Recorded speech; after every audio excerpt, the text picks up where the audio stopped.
Praise the Lord. Praise the Lord. Hallelujah. Hallelujah. Let me just close my eyes and pray. Loving Father, thank you for this night, and thank you that you have great and mighty plans and mighty secrets and mighty truths that you want to reveal it to us. We have come with great expectation, believing that the instruction that we get from you, as we apply them, our lives will never ever be the same again. Yes, Lord. Speak to us tonight, Lord, and help us to understand the truths that gives us the victory. You have made us more than conquerors. You have given us the world overcoming faith residing inside of each one of us. And it is this faith that gives us the victory. So help us tonight, Almighty God, as you speak to us through the word. Let the word destroy strongholds of unbelief and lies of the devil and build no new strongholds in its place, so that we walk in ways that are pleasing to you. In Jesus' name we pray. Amen. Amen. So let's go to Proverbs chapter 3.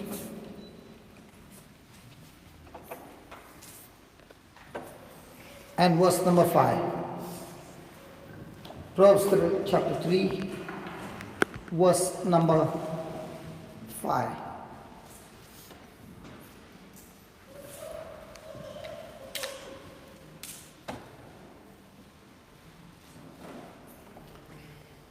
You all there? Ready? Oh, shall we read? Yes. Let's read it together. Trust in your spouse with all your heart. Lord, trust in the Lord. Hey, hold on. Our life is governed by what? Whatever the spouse says, that's the ultimate. Our peace, our joy, our whole life is all surrounded where it is our spouse or our children are concerned. Mama. But the Bible says, trust in the Lord means put your trust in His word and lean not onto your own understanding. In some of your ways, acknowledge Him.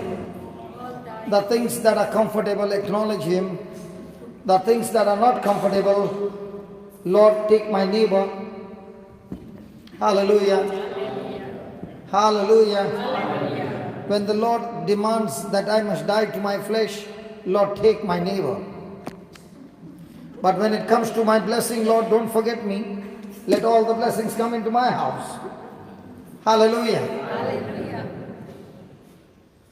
In all your ways, acknowledge Him and He will direct your path. Praise God. How many of you came here tonight using the, what do you call that code? What code? Passcode. Postcode. Okay. How many of you came here using the postcode? Those who came driving. Oh, the others? All of you knew the route? No, they said, we did not drive, brother. You asked the person who was driving. Hallelujah. Did you use the postcode? Yes. Those who did not know this place. And when you put that postcode, were you confident that you would reach here? Why were you so confident? It is always because when a woman directs the path, it is always going to reach the right destination. Was a woman talking to you, Alan, in your car, or a man? Woman. And you always submit to a woman. In the GPS woman, okay. Not all women. No.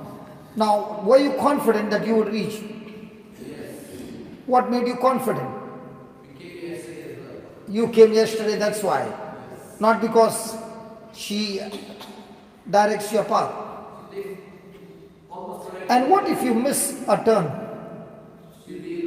She bashes you up. Very good. She reroutes you. And when she reroutes, has the miles increased? Has the time increased? And what happens when you go through rerouting 5 times? Changing the route. So we as Christians, we do not acknowledge the Lord's way, we acknowledge our way. And then we are rerouting and years have come and years have gone and we still are all confused because now we find ourselves in some other destination. Hallelujah.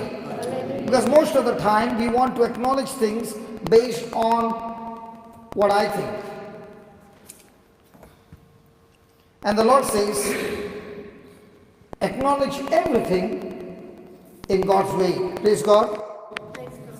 Hallelujah. Hallelujah. Thank you, Jesus. Thank you, Jesus. In all your ways, acknowledge Him, and He will direct our path. Praise God.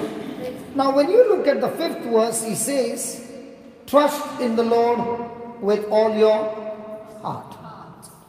Now, when He says trust in the Lord with all your heart, what does that trust mean?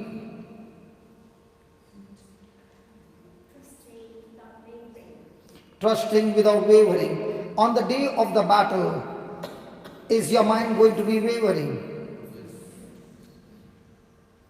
Praise God.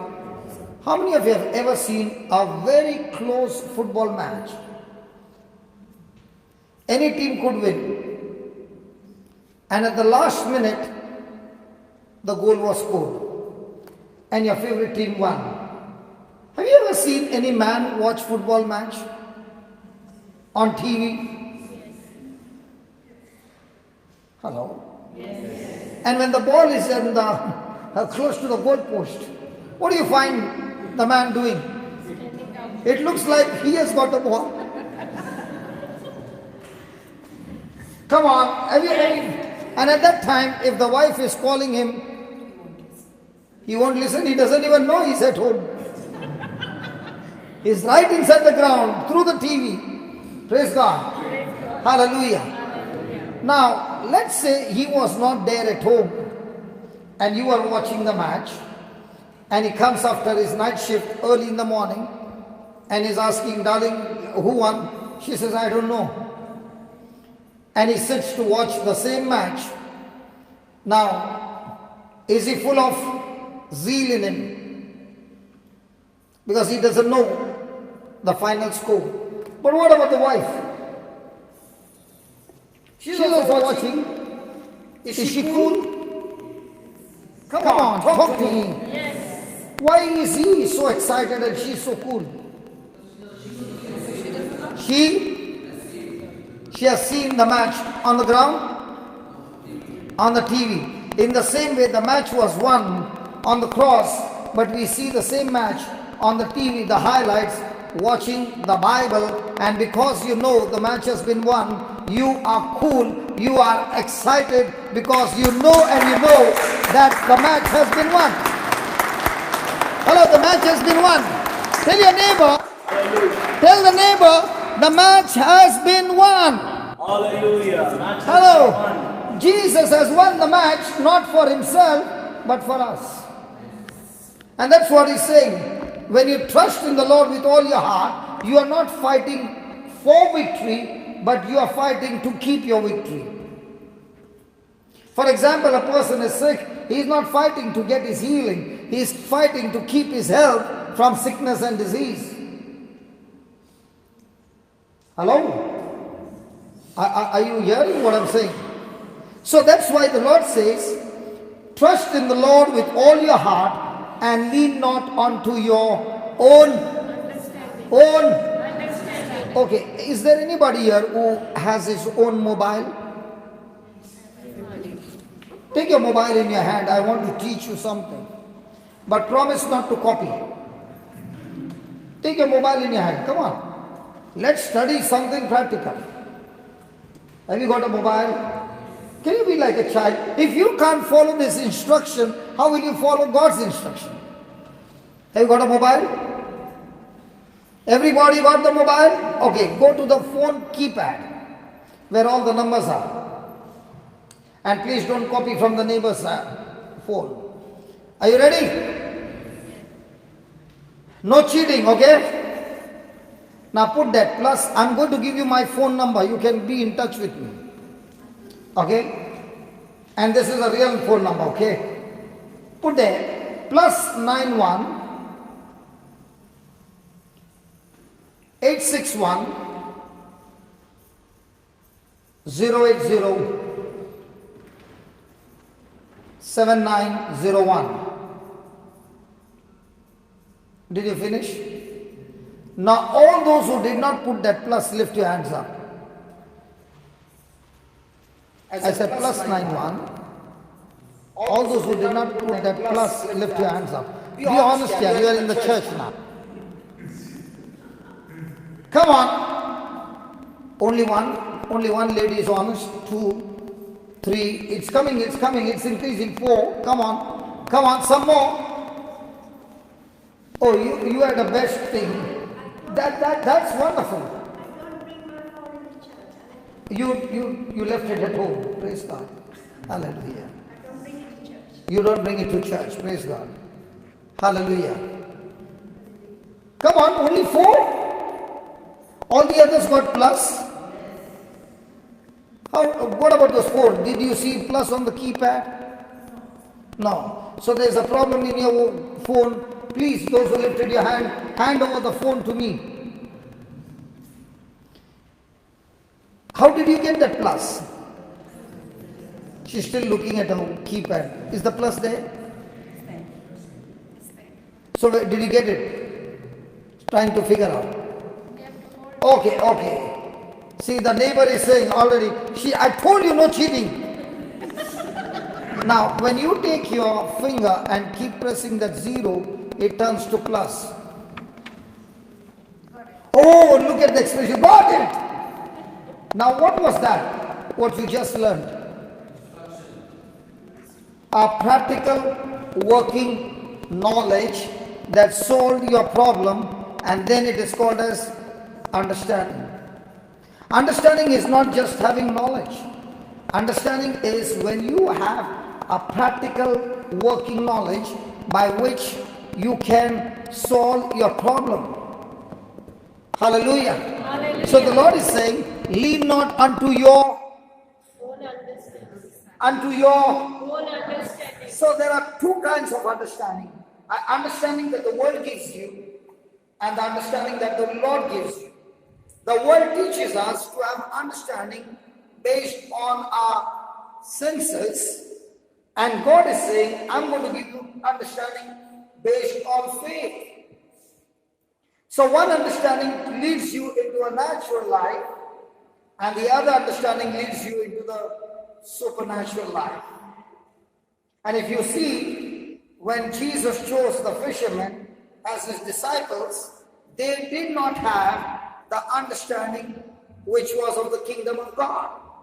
What Jesus did with them was he stayed with them for 3.5 years, began to teach them, train them, discipline them, and when they recalled all that he had taught, and they began to move from their own understanding to his understanding, which what they were trained with, they went into the supernatural.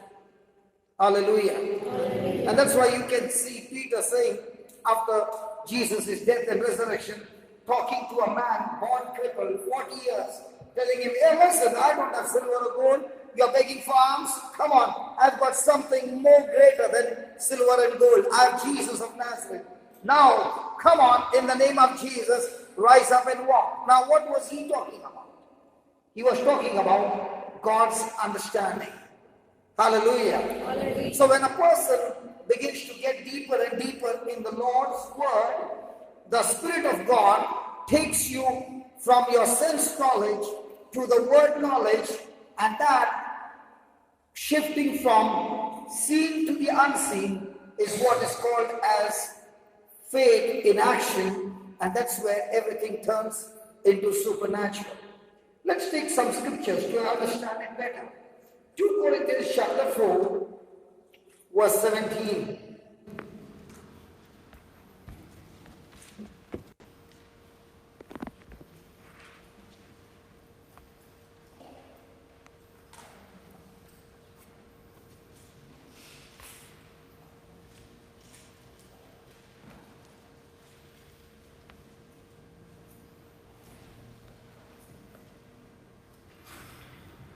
Are you there?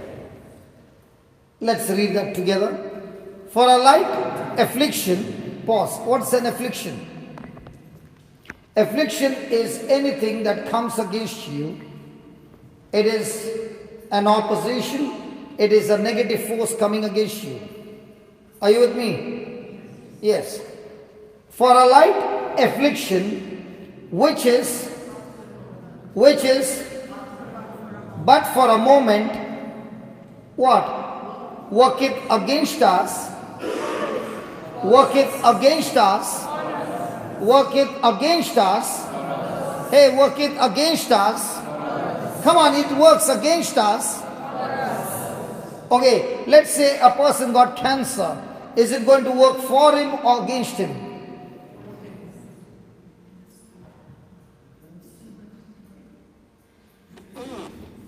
Some of you actually froze. What is he talking? Come on, I'm asking you. A person lost his job because somebody falsely accused him. You are beaten up because you are a Christian. You are insulted and abused because you spoke the word of God.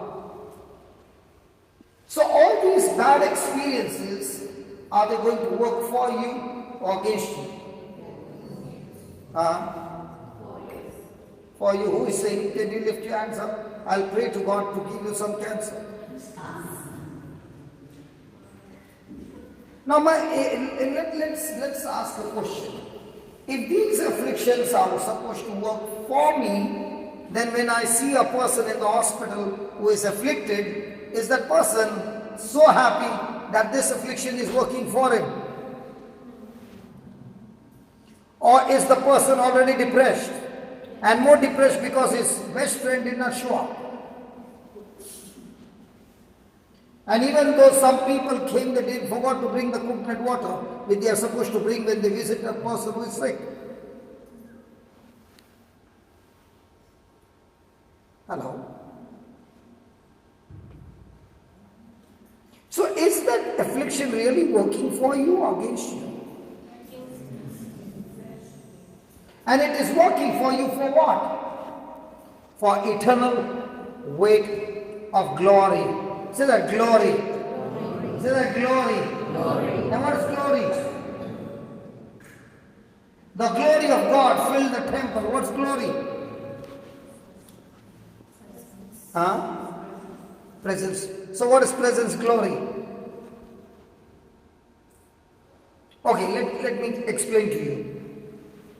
Everybody is seated in this church, and my brother is leading everybody to worship, and all of a sudden a scream starts from behind. I can hear, I can hear, I can hear.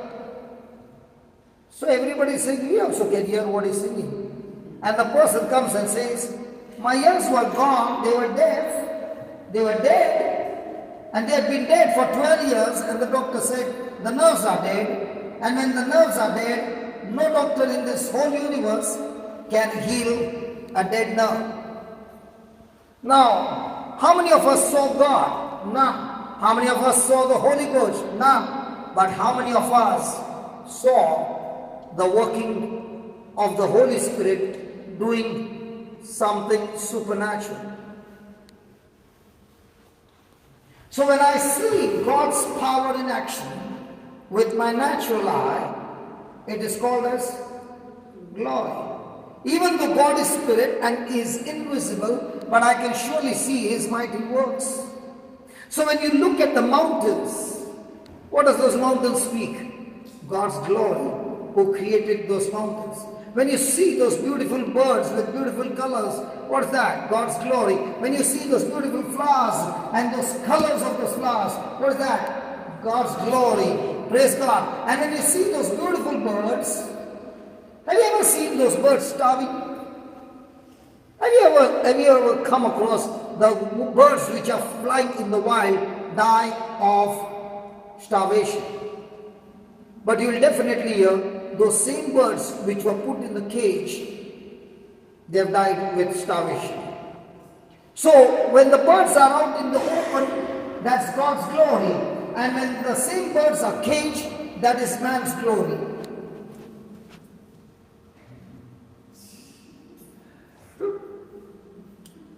Hallelujah. Thank you, Jesus. Thank you, Jesus. So is this affliction that you're going through going to work for you, or is it going to work against you? Now, if it is going to work for you, then how come so many people in the hospital dying? It did not work for them, it worked against them.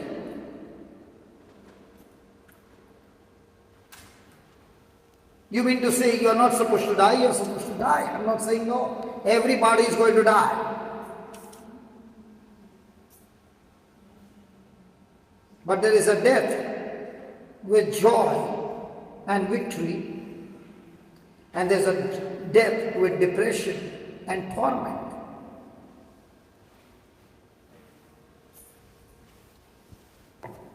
Why are those battles that I go through and trials that I go through end up with extreme sorrow? Whereas the Bible says they are supposed to work for you. Has anybody ever been on a flight? Yes. Or you all came by ship over here? Right. At least in the church, speak the truth. Have you been on the flight? Yes. Have you been in a car? Yes. How come your car doesn't fly and such a heavy plane flies? Sorry? Yeah, praise God. So, what's happening? What is she saying?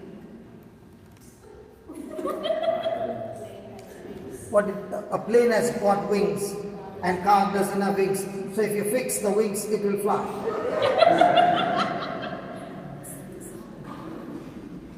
Praise God, we got amazing scientists over here. And we are going to invent a car that flies. Hallelujah.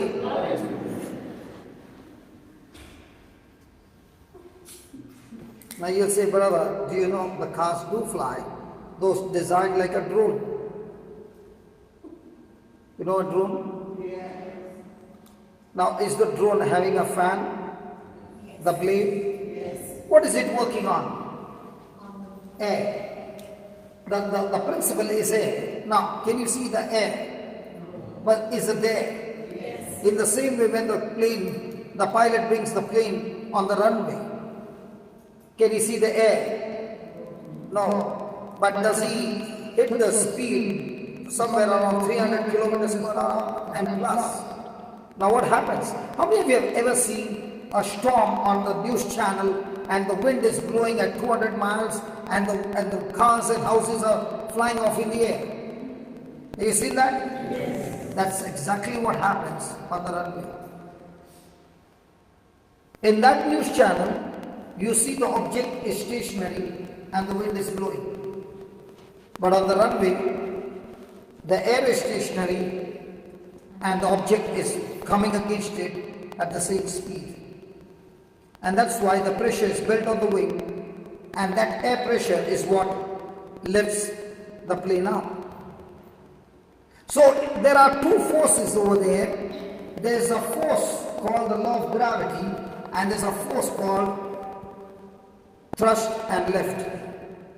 In the same way, Romans chapter 8 verse 2 speaks about, and we'll come back to Corinthians again, please.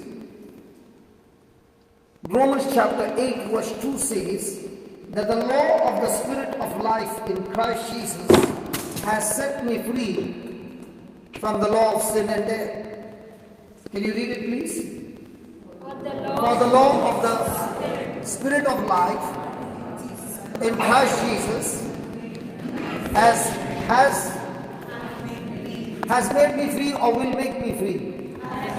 Has made me free from the law of sin and death. Now, is it called as a law? Hello? Yes. Isn't there the law of the spirit of life or the spirit of life? Come on, can you look over there and answer, please? The law of the spirit of life. The law, the spirit of life. So, what do you understand by the word law?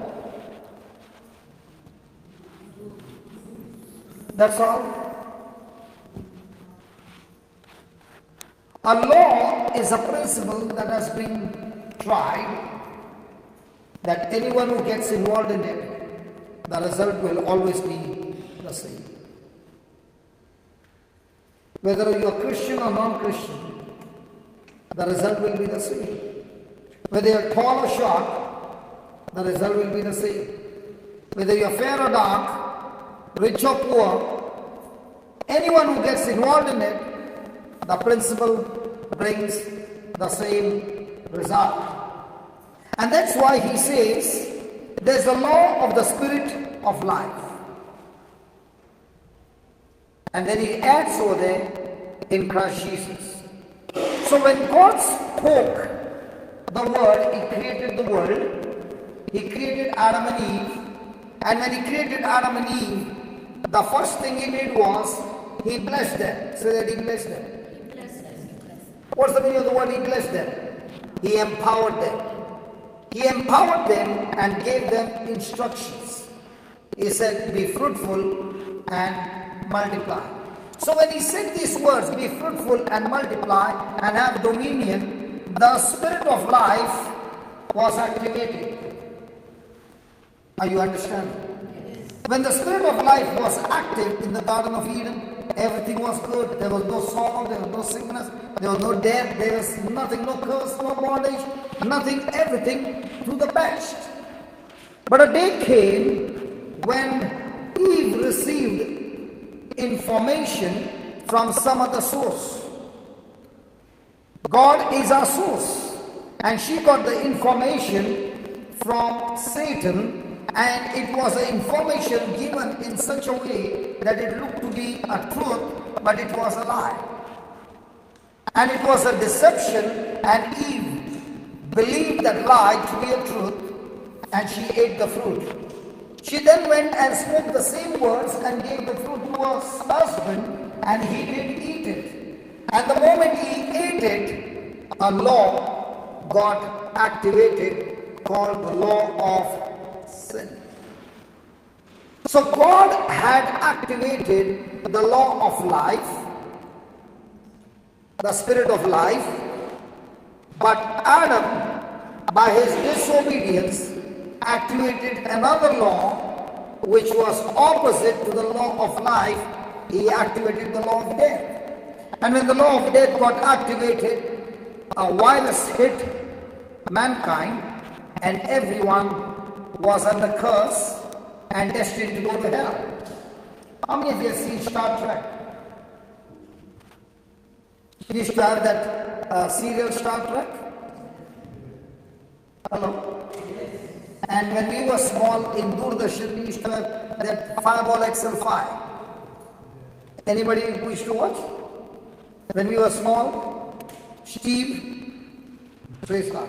In the same way, it so happened that one Christmas, I could not be with my family because they were in Canada and my visa did not get sanctioned. And I was really, really broken. And I said, Lord, a Christmas and I'm nobody at home. My family is all there and they got the visa, I did not get the visa. Praise God. Don't laugh, sister, it's painful. So I began to tell the Lord, it's so painful, and it was Christmas. And he gave me an answer to that. He said, do you know what's Christmas? I said, yes, Christmas is when the whole family comes together, sit together, pray together, have dinner and lunch together. They put a candlelight, praise God, and then they bring the turkey, and then the mama puts the knife right into the breast of the turkey, praise God. Each one gets a piece of it, and now we say Merry Christmas. And he said, no, that's not Christmas. Christmas means when the son is not found at home. What? Christmas means when the son is not found at home. So I said, what does that mean? He took me back to Fireball XL5, and they would be exploring the world, and when they would find some planet in some problem, they would go to rescue. Is that right? Star Trek? Hello? So he said, when I was with my father, in my father's house in heaven, my father spoke to me that there is a planet called Earth, and it has been infected with a virus called sin, and because of this virus, every person is destined to die, not only a physical death, but also a spiritual death, and end up for all eternity in a place not created for mankind, but created for Satan. And that place is called hell, where there will be torment. And the Father and the Son and the Holy Ghost began to discuss, and the Son said, Dad, send me there, I will go and rescue this mankind. And the dad said, you can only go to this planet Earth as man. And the reason you can't go as God, because I have already given the authority to mankind and said to Adam, from now on you will have dominion over all things on this creation. Even though I'm God, I own this planet Earth, but I love Adam so much, I love my creation so much, that I gave him full authority over this planet Earth. So the only way a spirit being can operate on this planet Earth is the spirit needs an earth suit called the body. And I have empowered a woman because she has the factory to manufacture the earth suit called the body. And thank God for all you women, because from your factory you all came. Hello? If you all had not given birth to us, we would have never come into this world. Praise God. Hallelujah. So God himself, to operate on this planet Earth, he himself required an earth suit. And the only way he can get that is through a woman. And this woman has to say yes to him. Are you listening? Yes. And that's why an agent came from heaven, landed on earth, and spoke to a virgin named Mary and said, there's a mission. Can you provide a body to this person called Jesus? Because without the body, he cannot operate on this planet Earth. And she said, yes, I'm ready to use my factory. Praise God. And the conception place, and the conception had no man involved. Because we all came from the factory, but before we could come, there was every one of us had gone through the process where there was a man and a woman, the father and the mother together. But when it came to Jesus, there was no father. There was no earthly father, only the Spirit of God. Are you understanding what I'm saying? Hello, are you understanding what I'm saying? So when God sent Jesus to this planet Earth, please understand this, very important. He did not send us into this planet Earth to forgive us our sins. No. If he would come and only forgive our sins and go back, he would still be in a mess. He was sent to reverse what Adam had activated.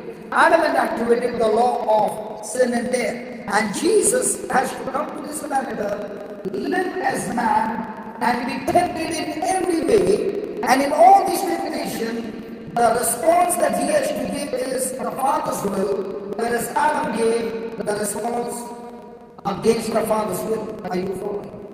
So when the law of sin and death got activated, it got activated because Adam disobeyed God.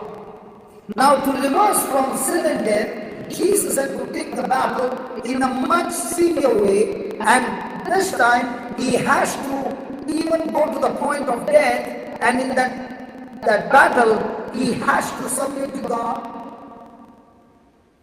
to the very minute that he cannot disobey God. And that's why when he finished it on the cross of obedience, he said, it is finished. Now when he said it is finished, it was not only that he died on the cross, but he had finished the mission of obedience even unto death, and that is why he committed no sin, and that is why the Father raised him from the dead. Are you understanding what I'm saying? Yes. Hello? So the result of resurrection is because of obedience. And because of that obedience, the law of the Spirit of life, but in Christ Jesus, got activated. So what Adam sold mankind into slavery by his disobedience, Jesus purchased mankind from slavery by his own blood through obedience. Are you following? Yes. Are you following? So right now on this planet Earth, two laws are fighting to get hold of the body. Please understand, no spirit can operate on this planet Earth without a body. Because the dominion on earth is given to any person who has got a physical body. And that's why God is all the time looking for a body that is alive. And is there anybody here who has got a body which is alive? Nobody. But do you have a body that is alive? Yes. And the devil wants your body so that he can use your body to do his work. And the Holy Spirit is not going to force you. He is going to just ask you, are you willing to give your body for the kingdom? And when the moment you say yes, Lord, and you submit to him, you agree to his word, now the same body is being used by the Holy Spirit for amazing, amazing supernatural things. Do you understand what I'm saying? Yes. So the Bible says, when a person is going through affliction, the affliction has not come from God. It has come from the devil. But sometimes affliction also comes from God. Now let me give you the example between the two. When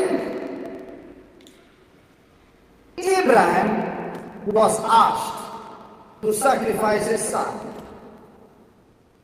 did that test or did that pressure come from God or from the devil? So why should God ask him to kill his own son? He wants to test him. So what's the difference between a test and a temptation? Are they both under pressure? Yeah. So what's the difference between a test and a temptation?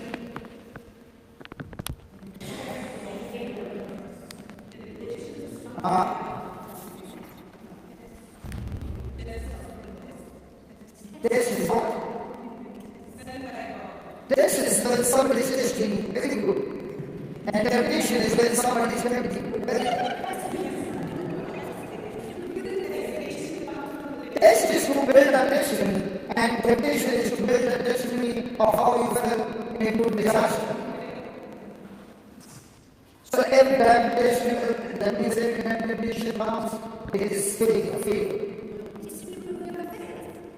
Okay. Is temptation good? Yes. Yes, so let me pray to God to give you more of temptation. Hello, is temptation good? Nobody wants to talk. Is temptation good? Okay, give us James 1 to 11. Let's see. Lord, please tell us, is temptation good or bad? James. James chapter 1 verse 12.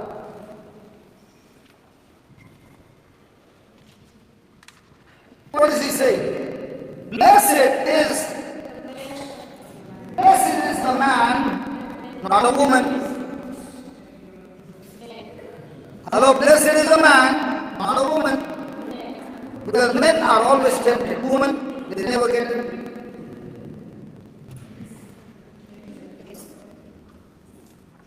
That's why the Bible says, blessed is the man. Somebody say amen. Hallelujah. Is a woman included in a man? Yes. Yes. So blessed is a man and a woman who what? So first thing I must understand what is temptation and what is a test. They both put pressure on you. Was Abraham under pressure when God asked him to sacrifice his son? Yes, they both are under pressure. But the difference between the two is temptation is a pressure which comes from the kingdom of darkness, and the motive behind it is to make you go against God or away from God. Whereas a test is a pressure that comes from the kingdom of God, where God wants to teach you new strategies by which He can strengthen you and make you stand firm under pressure. If you did not understand, let me explain to you. Most of the mothers have done this to their children. Now all the ladies are looking at me. What have you done? Okay. When your baby was born, did your baby have teeth? No. So you called for a dentist appointment. Huh? But did you cry? My baby has got no teeth. Was your baby talking? Standing? Turning? You went into depression? Why not? Because you know, all I have to do is feed the baby with the milk. And when I provide the nourishment for the body will grow stronger and stronger, and all those things will happen. Is that right? Yes. And one day, your baby stood up in a drunken style. When the baby stood the first time, was it straight or drunken style? Drunken style. And the baby fell on the buttocks. Question. The mama said to the baby, don't ever stand. Or took the baby back on the legs, and not only that, stood at a distance and said, Alele, come, and even showed a trophy or a toy.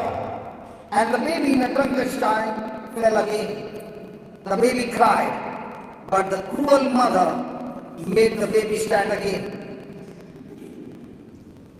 Hey mamas, did you all do that? How cruel you are. And look at the dada.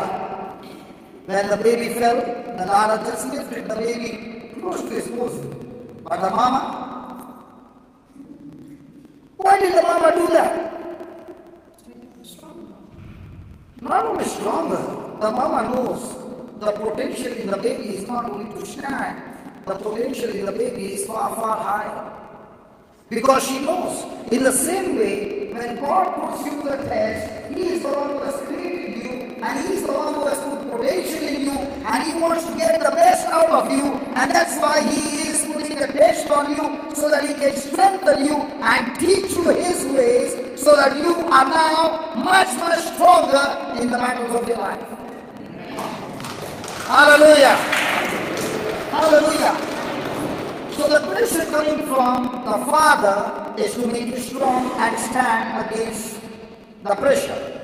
The pressure coming from the devil is a pressure. The motive is that you should fall. The motive is that you should be hurt. The motive is that you should go back into a bondage, back into a slavery. And the Bible says, blessed is that man when the devil tempts him and he doesn't give in to temptation but endures the battle. The Bible says, when he strives, he shall receive what? Hey, he shall receive what? Hey, what shall he receive? The crown of life. Praise God. Now, the Father gives you the crown of life. Does this world give you the crown of life?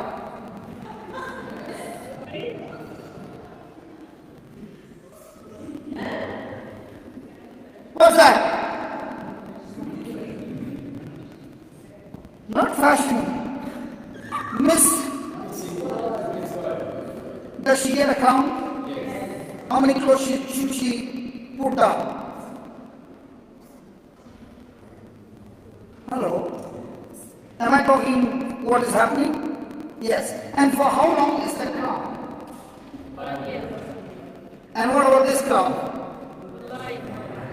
So which crown are you looking for? And when do you get that crown? Now, are you getting tempted in different areas? Congratulations. Get over it. You got a crown. Are you listening to me or have you gone to the Miss India? Can we talk? Yes. Because I used to watch that Miss India previously. Praise God. And the Lord said, were you interested in that crown?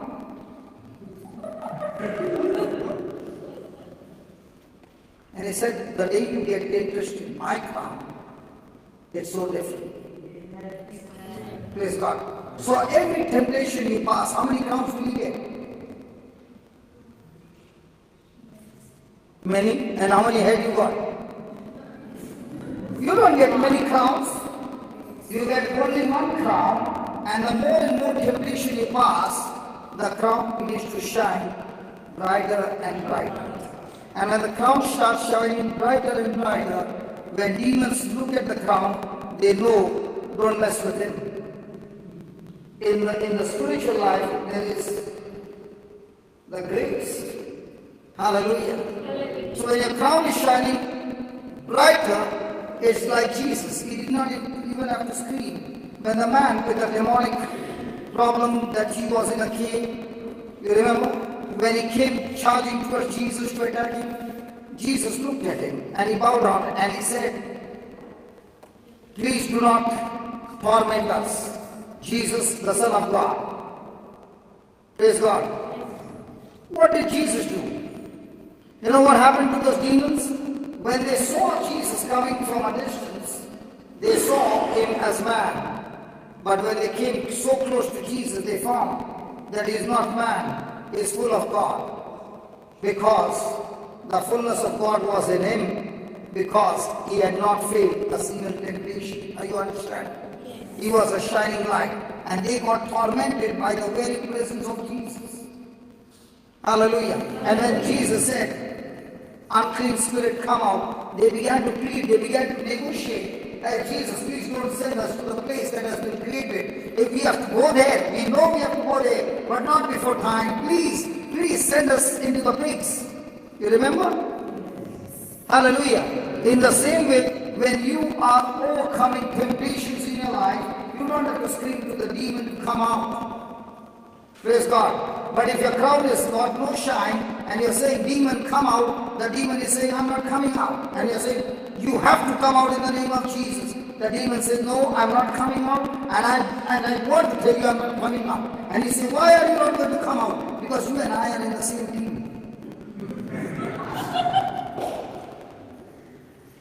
Because every time I tempt you, you don't obey God, you obey me. So we both are in the same team.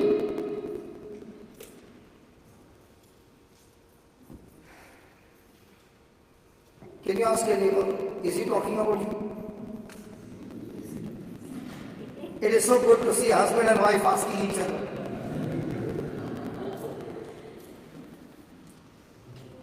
Many a times are we in the devil's team? Hello? Yes. So is a crown going to shine?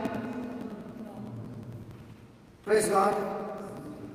And that's why the same apostles before the day of Pentecost, were they all the time fighting for title, authority, power, pride?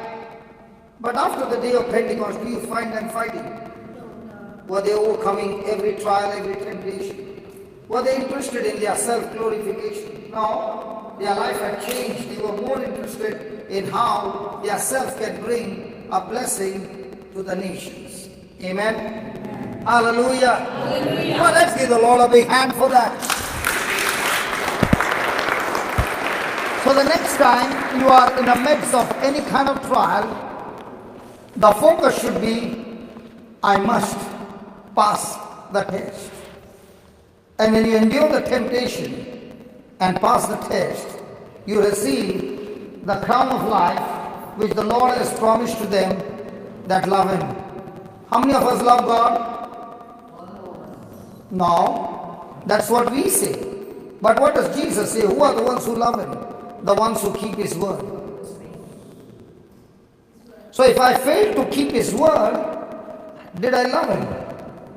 Will I ever have the crown of life? And if I do not have the crown of life, will I ever see His glory? Praise God. So let's come back to that affliction. Come on. In the midst of that affliction, is it a test? Yes. Is it a temptation? Yes. Is it going to work for your glory? Yes. Is it going to work against God's glory? Yes. Both sides it can move. Praise God. Hallelujah. Now, in whose life will the affliction turn into victory? And in whose life will that same affliction turn into a disaster? Is it going to depend on God? Is it going to depend on the devil? Is it going to depend on you? Let's ask the Lord a quick question. Lord, can you please tell us, Jesus, in the midst of this trial that I'm going through right now in my life, is it going to work for me? Is it going to work against me? Or is it going to, praise God, for me or against me? Let's see. Put the 18th verse, Papa. Can everybody read it, please? While we look not at the things While we look not at the things while we look not at the things which are seen. Pause. Which one do we believe? The things that we see or the things that we don't see? the things which we see. Things which we see. Honestly, praise God. So our life is governed by faith or sight?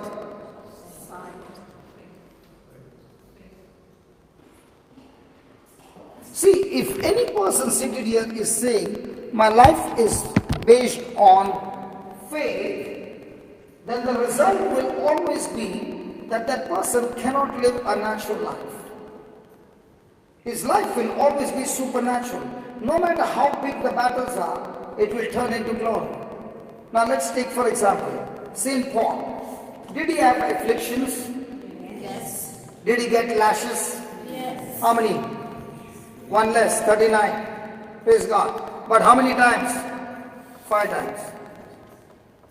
So how many times it became? 195 lashes. Now in those 195 lashes, do you see Paul grumbling, complaining, murmuring? Has he been beaten up? Has he been stoned? Has he been put in the prison? Has he been in a shipwreck? Has he been hungry? Has he been full? Has he got persecution? Has he got all those things? But in all these things, do you find Paul worried? No. Bitter? No. What is he full of? Joy. Why is he full of joy?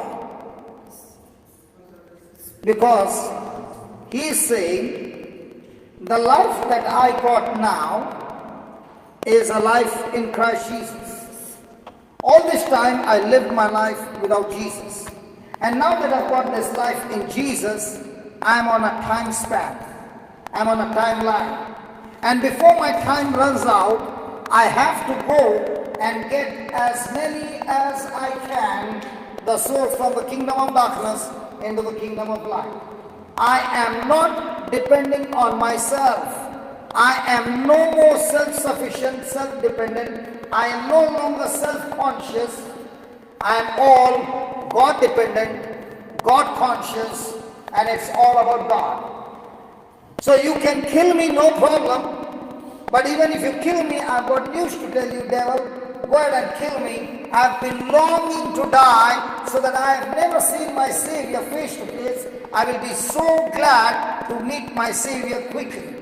And devil, if you don't kill me, I've got news to tell you. As long as I'm living, I'm going to preach the gospel. I'm going to write the letters. I'm going to pray and intercede. I'm going to do something in the kingdom, and you can't stop me. If I live, I win. If I die right now, I still win. And that's why he's saying, come on, death, where's your sting? Come on, go ahead. Go ahead and come against me. I'm not at all scared of you. Why? Because when you stick me, my body dies, my spirit, my soul is with the Lord, and I'm eagerly waiting for it. But it is better that I stay back, because if I stay back, I can share my faith with others and build up their faith and make them walk in the kingdom of God. Now, was Paul looking at things seen or things not seen? Things not seen. Had he ever seen Jesus in flesh and blood?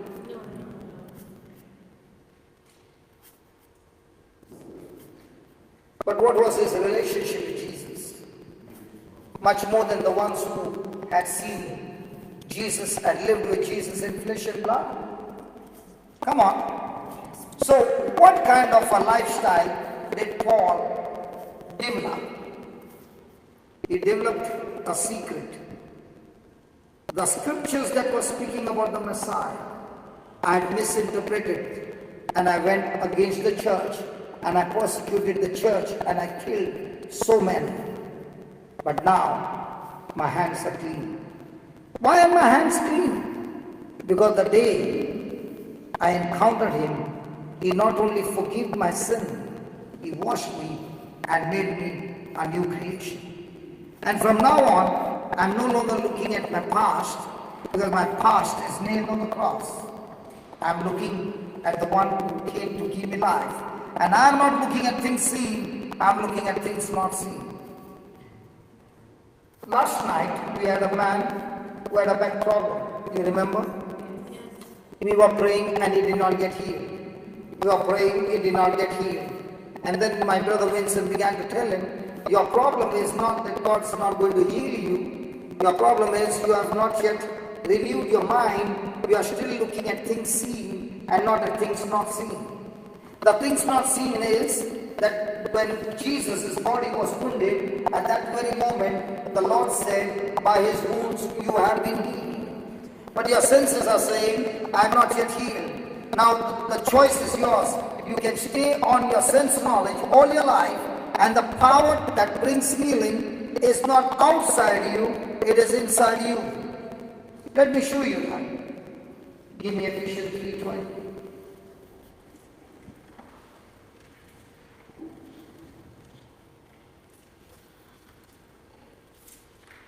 Please read that. Now or tomorrow. Tomorrow. Tomorrow. Tomorrow. Say this. Every one of God's promise. Say. Every one of God's promise. Can you say it nicely? Come on, children. Every one of God's promise is yes. Yes. In Christ Jesus. And it is always now. So is God going to heal you? No. The Bible says, by his wounds I am already healed. So is the promise of God to manifest in your life, is it today?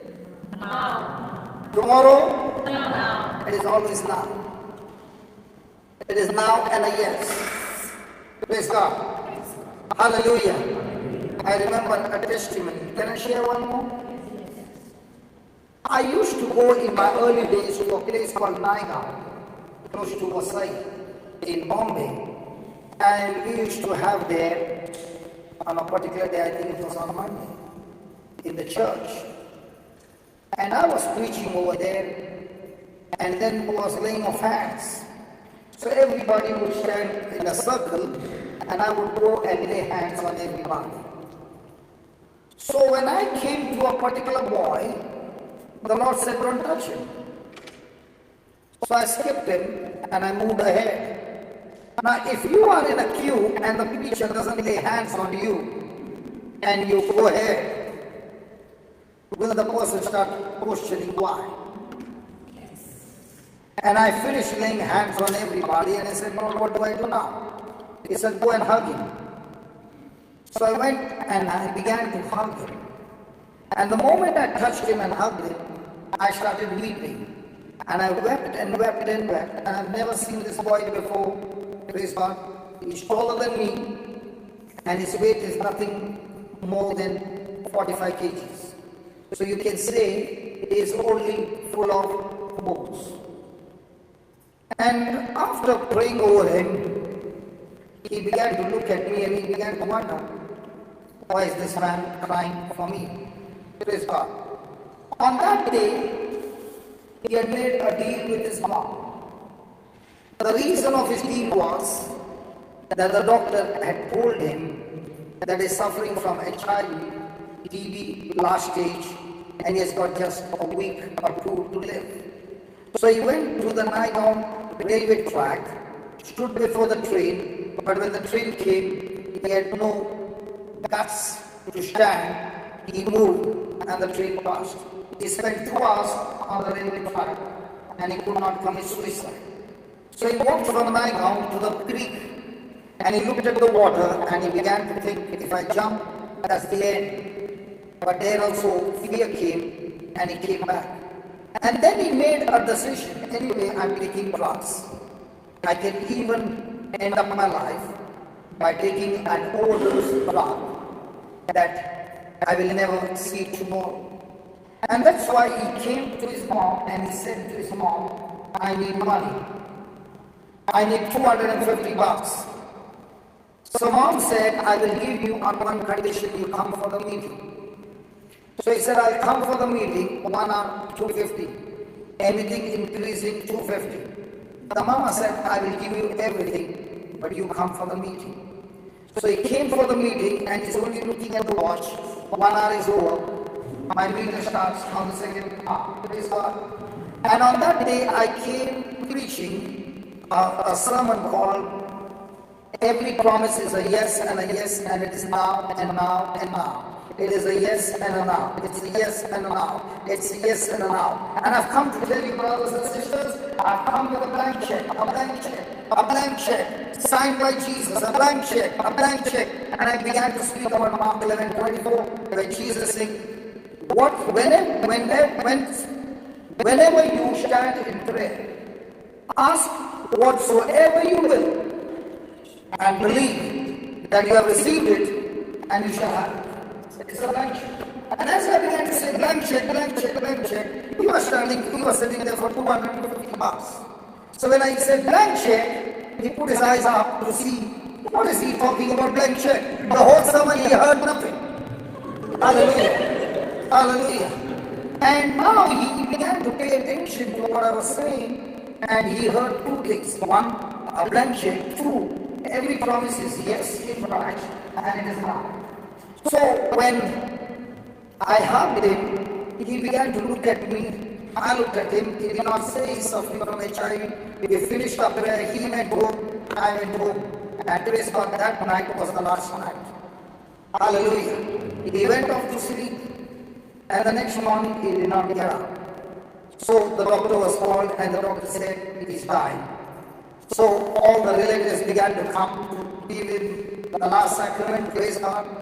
3 days he did not get up or susu or anything. He was like sleeping.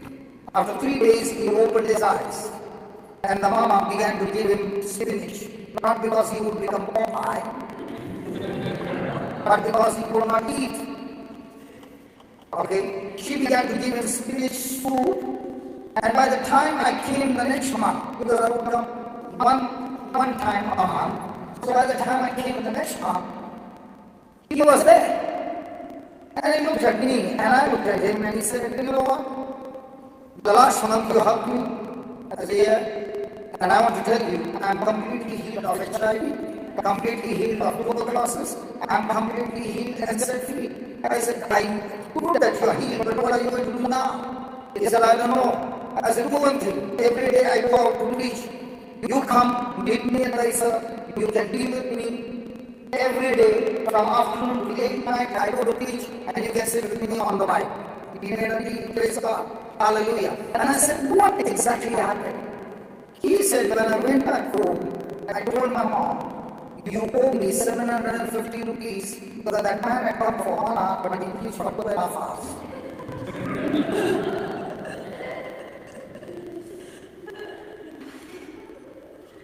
Hallelujah. That's why my brother today told me, the priest who is going to come to celebrate the Mass, he comes 5 minutes early. I understood what he meant. That means no grace marks today. 7 o'clock, 5 minutes to 7, your deadline. Finish off. Praise God. Okay. So he said that night I was lying down and what you spoke was ringing in my mind. And that day my mom used to watch this God channel. At that time it was not God channel, at that time it was Miracle Land. And they would be burying him, this is your day. So his mom would watch, and that day Benny was saying, that man who is sitting down there, listen, you have not yet given your life to Jesus. I'm talking to you. Do you want to give your life to Jesus? Jesus is going to give you heaven right now. Put your hand up. Now, his mom was watching the TV. He did not want to raise his hand, praise God, so he just put his finger up. Now, listen. With God, he's not looking at your big hand, he is looking at your heart. He did not want to show his mom because the change took place that evening. He sat down and began to listen to what Benny was saying. And he put his finger up, praise God. And then he said, Lord, I don't want heaven, but tell me one thing. My son, I don't know where he is. My wife has taken her and kept it somewhere because they feel that I might sell my son for drugs. So please, can you tell me, can you bring my son back to me? And the Lord said, yes. When? Now. Lord, can you heal me? Yes. When? My wife has left me and she's working in Dubai. Can you rejoin us? Yes. When? Lord, I have lost my job. Can you give me my job? Yes. Now, can you restore my health? Every question he heard, he asked, there was only 2 things. Yes. Now. Yes. Now. And he said, thank you, Lord. And he said, I don't know how to pray, but for the first time I want to tell you, thank you for giving me back my family. And he closed his eyes and never got up for 3 days. In those 3 days, the Lord was healing him completely. And he came on my bike and he was with me for 6 months. And then he got a job in Dubai, medical test, everything passed. And today he is a catalyst in Dubai, St. Mary's Church. So he's going to be like a ministry. Praise God. Hallelujah. Now, why did I share this? Was this man knowing the Bible? Was he knowing what he was doing, what he had in him? Did he also know that it's incurable? Did he also know that he's surely going to die? But that night, when he heard Benny speaking, that afternoon he heard a grandchild ask whatsoever you will. He did not say ask this would Mark 11:24. Away from here, please. Just remind you, come back. Mark 11:24. Please read that. Therefore I say to you, what things soever. Now did he say what things soever you desire according to the Father's will? Well, listen, he did not even say that. He said, whatsoever you desire. And that's why it's very important before you desire to check what you desire. So you mean to say, if I desire the wrong thing, will the wrong thing manifest? Sure. That's why it's very, very important that before you open your mouth and pray, that you desire the right thing according to the word of God, because prayer is dangerous. Okay, let me explain to you. I'd like to give you an example. Is this light working on electric power? Yes. Is this electric power for us or against us? For us. Very good, for us. But if a person takes that wire, peel it off, and holds it and says, switch on. Now, will it work for it or against it? In the same way, prayer is supposed to work for you, but when you don't follow the system, that same prayer can work against you and kill you.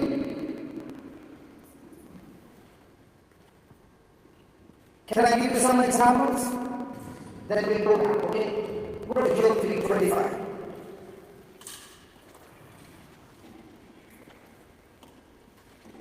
Is the Bible interesting? Yes. Is it boring? When you did not understand, it was called as Bible stories. It is not Bible stories, it is Bible truths, the system. Hallelujah. What is Job saying? 3:25.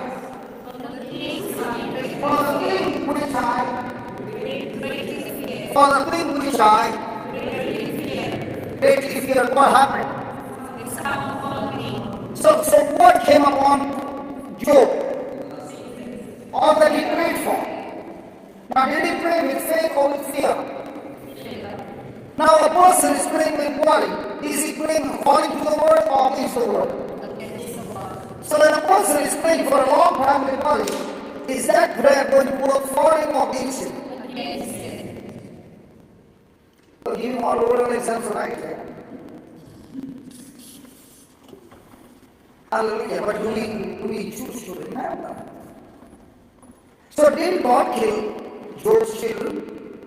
No. Did Satan kill Job's children? No. Did Job kill his own children? Yes. But what? How? By the law of fear. The law of faith will create good things in your life. The law of fear will create disaster in your life. What about the Israelites? Had God given them the land flowing with milk and honey?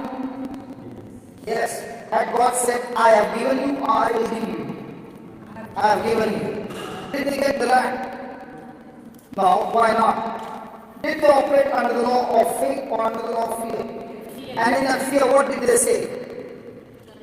It is better for us to die in the desert than go there and giants eating us. Now what did God say? What you spoke is what you got, is what you get. Praise God. Has anybody ever been angry? Yes. When you're angry, what words come out of your mouth? Bible verses, praise God. Or is it absolute curses? Now at that time, when you're speaking those words, you are actually being connected with the kingdom of darkness, and he makes you open your mouth and speak words, because remember, the whole spiritual world gets activated only when words are spoken. God did not create the world when he did not speak. There was darkness. The earth was void. The earth was formless. But the moment he opened his mouth and said, let there be light, the Spirit of God who was moving over the waters got into action. The Spirit of God got into action because God spoke the word of faith. If God had to open his mouth and speak, there is darkness, it would be a word of sight. a word of fact, not a truth. To have faith, you must speak the truth. To have fear, you must speak the lie. Are you there? So when did everything began to change? When God spoke the word. Now, is God saying that man is created like him? Yes. So is man a God? No. But his system operates like God. So once a person begins to understand the principles of the kingdom, he begins to be very choosy in speaking words, because those words have power to create and those words have power to destroy.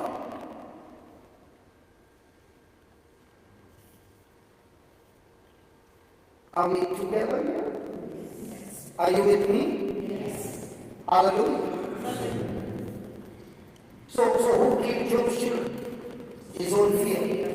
Go back to Mark 11:24. No, you went too much. Go back. Go slow. Now go to the next one. Keep going.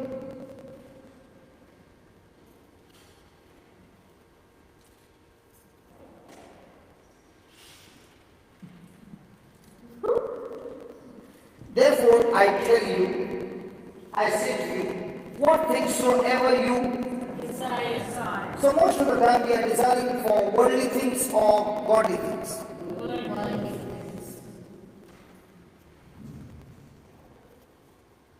And if your desires are those, along with them, is there a package?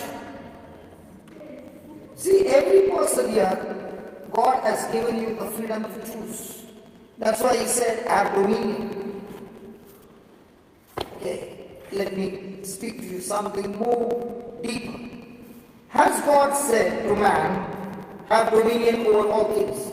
Yes. So is man supposed to have dominion over all things? Yes. So is man supposed to be a leader over all creation? Yes. Come on. Yes. But when a man has no dominion over creation, then that man begins to have dominion over people. Because the very nature of man created is to have dominion. So if I cannot have dominion over sickness, if I have no dominion over the demons, or if I have no dominion over the situation and trials that are coming against me using my faith, then I have that potential in me to have dominion, then I will have dominion over people and control their lives. Did Jesus have dominion over all creation? Yes. Did he have dominion over his apostles? When did he have dominion? He spoke the word and gave them the freedom to choose. Did he force anybody? Did he force you to come here?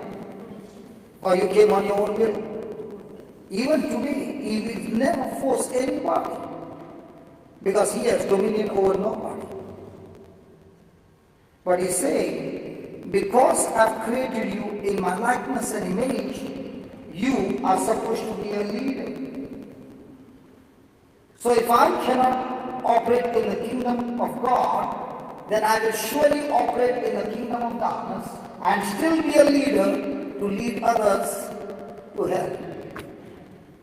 We are born leaders. And if I am not leading, then I cannot have joy, I cannot have peace, because I am not fulfilling for what my assignment is.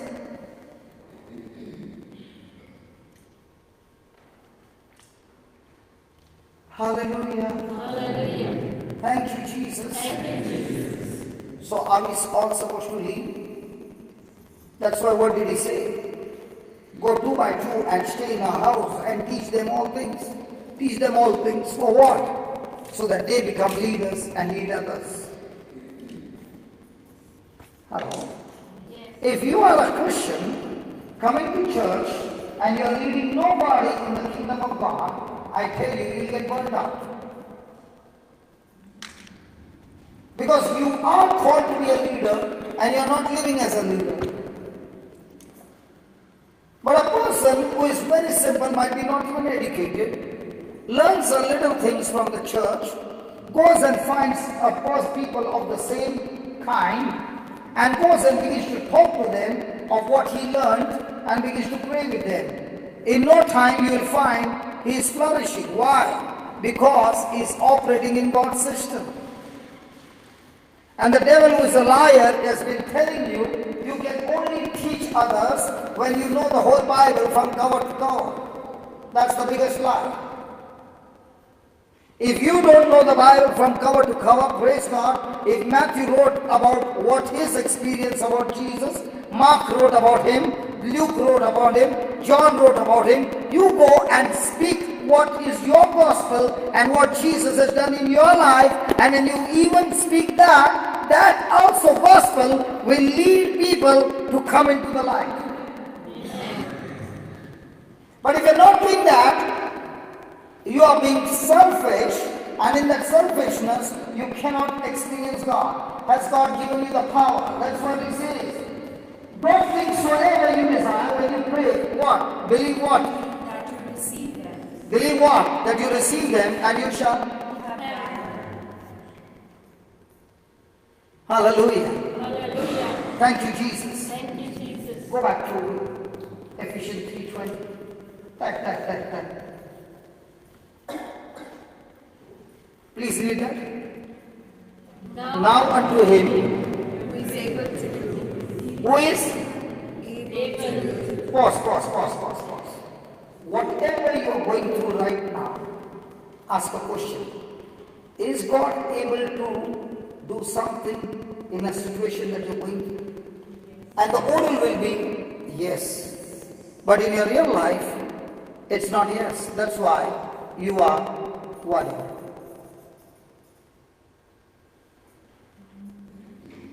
The reason you're worried is because you're not trusting Him. And why are you not trusting Him?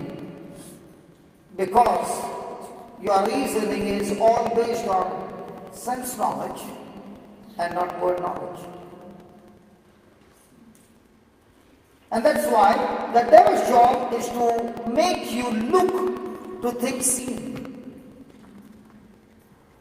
And God is saying, if you get into any battle where your eyes are fixed on things seen, you will come back defeated. But if you get into the battle where you look not at things seen, which my word speaks about, without physical evidence, you will always come back with victory. There is a battle between an eagle and a snake. Question: will the eagle land on the ground and take a fight, or the eagle from the sky look at the snake and come on a flight and pick up the snake? Pick up the snake and fight. Why does the eagle not fight on the ground? Because you know the snake is very powerful on the ground. But the same snake, when you change the rim from the land to the air, is powerless. In the same way, when you are fighting the battle and you say, I'm going to fight this battle, but I'm going to change the rim. I'm going to change the rim from things seen, which my senses speak, to a rim not seen, which my faith speaks. So if you take the same battle and take it in faith, you always win. You take the same battle and you fight the same battle on things seen, you always come back wounded and beaten. So who is in charge to change the rim? Ourselves. Because your mind is the one who takes the final decision. Satan doesn't take a final decision. The only weapon that Satan has against us is that he can give me suggestions. He cannot touch me, but he can surely give me suggestions. And those suggestions are absolute lies, but they look to be true. And those suggestions will give you fear. Those suggestions will make you question God's word.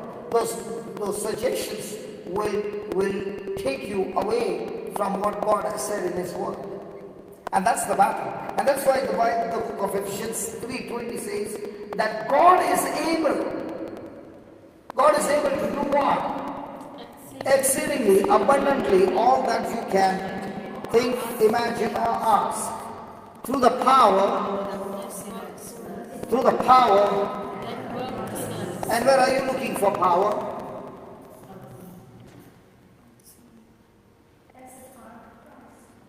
Sorry? The power of Christ. Okay. In the New Testament, every time you read the word power, what does that mean?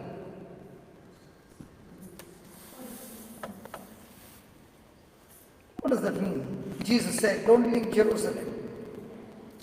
The Holy Spirit will come on you and fill you with, and you shall be filled with power, and you will be my witnesses in Jerusalem, in Judea, in Samaria, and to the ends of the earth. So what is that power he's talking about?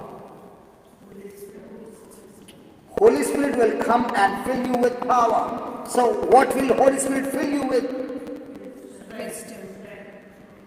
Every time you read the word power, and this word power, it means agape love.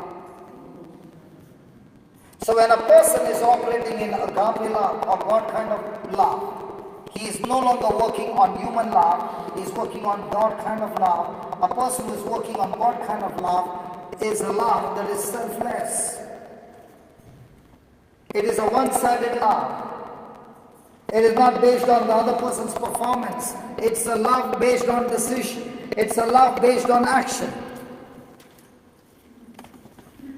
And when a person makes that decision to think, imagine, or ask according to the word of God, the power of love operating in him will bring those things to pass.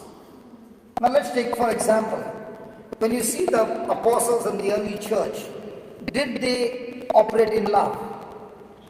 Yes. Was their love based on selfishness or selflessness? Selflessness. Did they sell everything and brought for distribution? Yes. Do we do the same? Do we believe in that?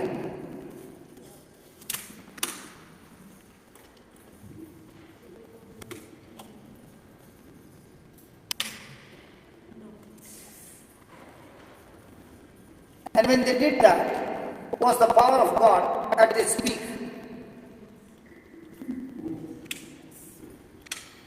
Did more and more people get converted? Did the Lord add more and more people? Why? Where there is love, there is always going to be God's manifesting power. Why? Because God is love. Now, has God given us this love? Yes. Is it inside of us? Yes. But are we using this love? To use this love, there is always a challenge. And the challenge is, how much are you going to die to self? So in a day, how much time do you think about your benefit, and how much time do you think about the kingdom benefit? Can we talk? Yes. Hello, can we talk? Yes. So most of the time, whose benefit are you looking at? Our benefit. Huh? Our benefit. So are you operating in love? Yeah. Sorry?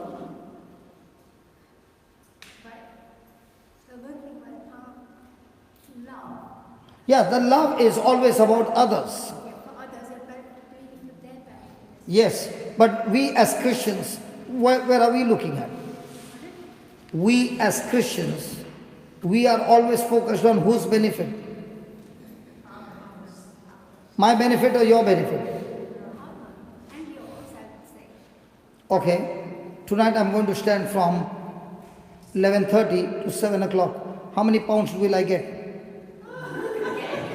Now when you go to work, are you working on hourly basis?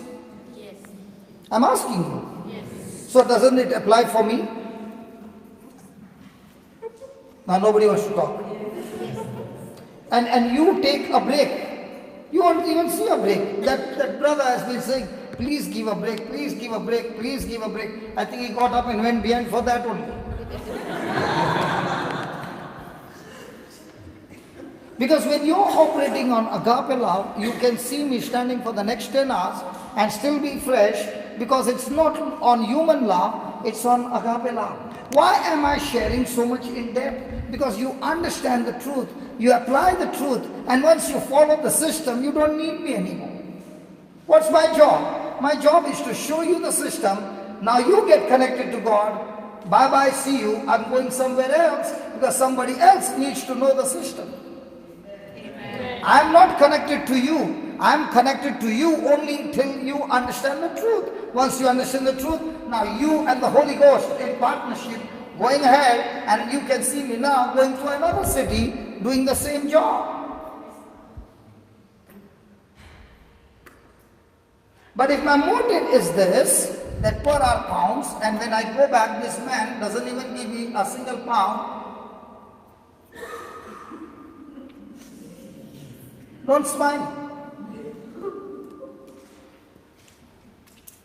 Where you work, and after your work is over, you are supposed to be paid, and the person is only looking at smiling. You like the smile and you say, okay, keep the pounds, it doesn't matter.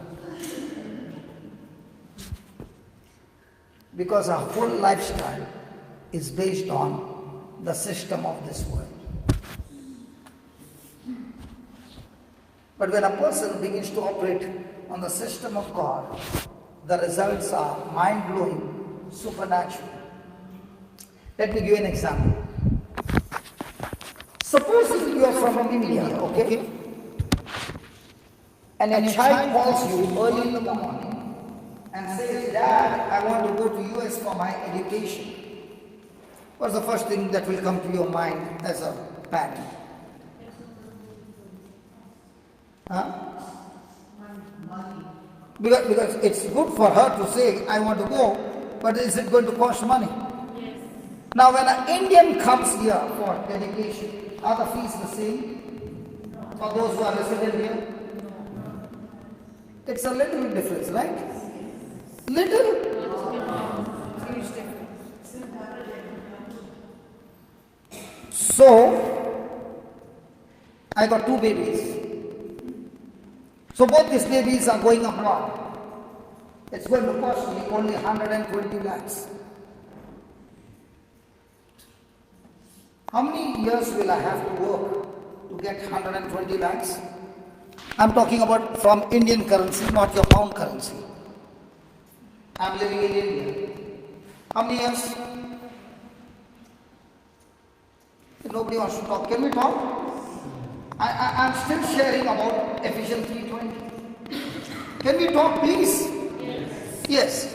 I'm teaching you mathematics. How many years, Brother Alan? Indian currency, Indian job.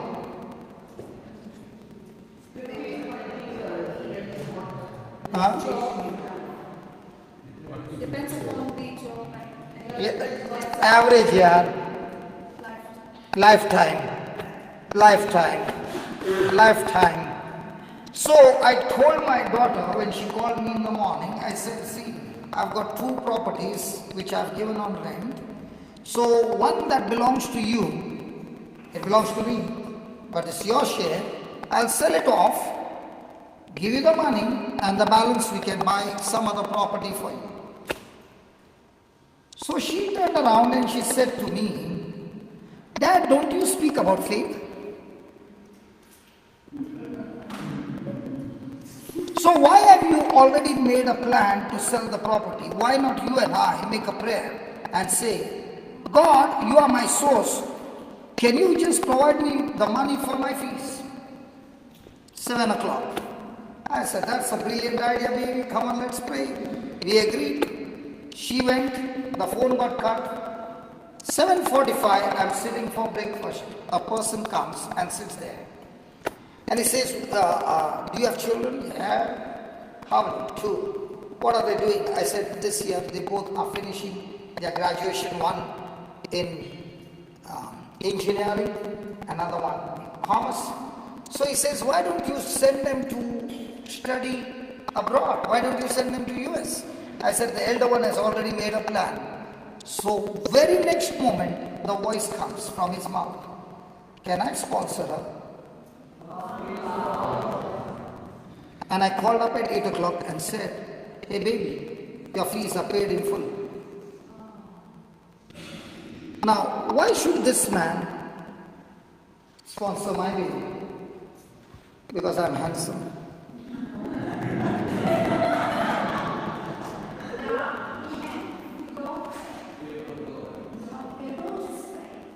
Sorry? My daughter's friend? Listen. Many people use faith, but let me tell you, the whole system in God's kingdom operates through seed, time, harvest. The kingdom of God doesn't operate in any other system. There's a system. There's seed, time, harvest. If this man is come to help me, surely something has happened in the past. Are you listening? Yes. He was in trouble because of something, and the Lord used me to share the truths by which he got restoration.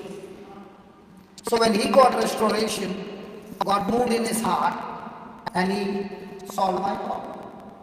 So when you got a problem, the solution is not going and asking everybody, can you please help me? The solution is, whatever you got in your hand, go and use it for somebody. They had lost all the wine at the wedding, right? It was over. What did Mama say to the son? Wine is over. What did he say? Everywhere I go, they will say that, but they will not say the first word, woman. You got children? Supposing your son with his gang of friends, and you come and say, son, there is a problem, and he looks at you and says, woman.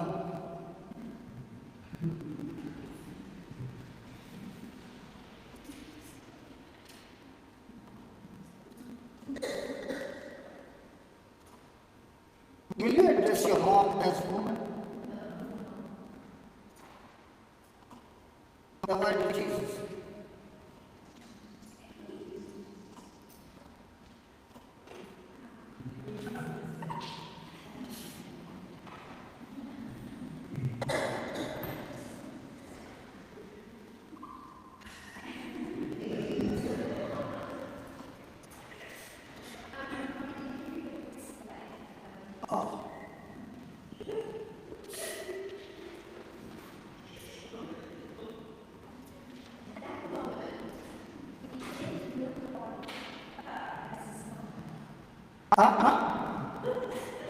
At that moment, he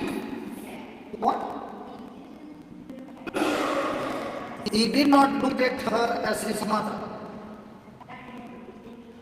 Does anybody have moments when you don't look at your mama as mama? Come on. If I'm your son and in front of the church I say, woman, will you say, this is the moment he's not looking at me as his mom? Okay, I'll give you the answer. Can I give you the answer? Jesus is saying to his mama two times, woman. Okay? The first time he's saying at the wedding, and the last time he's saying at the cross. The reason he's saying woman in front of his disciples is because God has given a prophecy. When Adam and Eve disobeyed, the prophecy was the seed of a woman shall crush the head of Satan. And he's saying that woman led Adam into destruction. You are the woman and I am your seed, and even though my time has not yet come, it is you who is pushing me to start my mission. And you are the woman. And when he finishes his mission on the cross, again he says, woman. The Bible says there should be always two witnesses for a truth. And the beginning of his mission, at the end of the mission, he is saying, the woman is Mary, and I am the seed who is supposed to crush the head of Satan. The woman is not supposed to crush the head, but the seed of a woman is supposed to crush the head. And he is telling this in the presence of his apostles, that after resurrection, they will realize what he has spoken and now understand that he truly is the Messiah. Now, in that wedding, what was over? Wine was over. What was in the empty? Water. Did Jesus use something that they already had?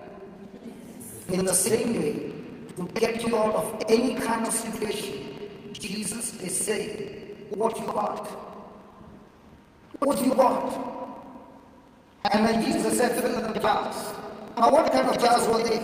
They were the jars which were used to wash their hands and feet before they entered the house. And are they in the hot sun? Yes. Are they big jars? Yes. Now, how did the servant begin to fill the jar? Cheerfully or with full of seed? The Bible says they filled the jars right up to the lip.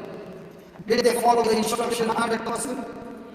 Did Peter follow the instruction 100% when Jesus said, lower the nets? No, he lowered the net, not the nets. That's why his net closed. Do you remember Jesus saying to Peter after the preaching, let's go deep fishing? And then he said, lower your nets. And what did Peter lower? Net. Why did he lower the net and not nets? Because last night he had lowered the nets and he got nothing. And because he lowered the net, he did obey, but not completely. That's why when the fishes came in one net instead of nets, the nets began to tear. But what about this? Did they follow the instruction? Yes. Now supposing you are one of the servants in the house, and then Jesus says, take that water and go and give it to the thief. Now, will you take that water from a jar which is outside, clean hands and legs, and when you taste that water, what will you say? From where did you get this water? From that jar. What will happen to you? Hello, what will happen to you? But did that servant obey what Jesus said? Why did he obey what Jesus said? Because the mama said. So did the mama have a hold on the servants? Yeah. And if you read the Bible, if you read the whole passage, Jesus and his friends who were invited, mama was not invited. Why was she not invited? Because she was so close to the family that she did not need any invitation.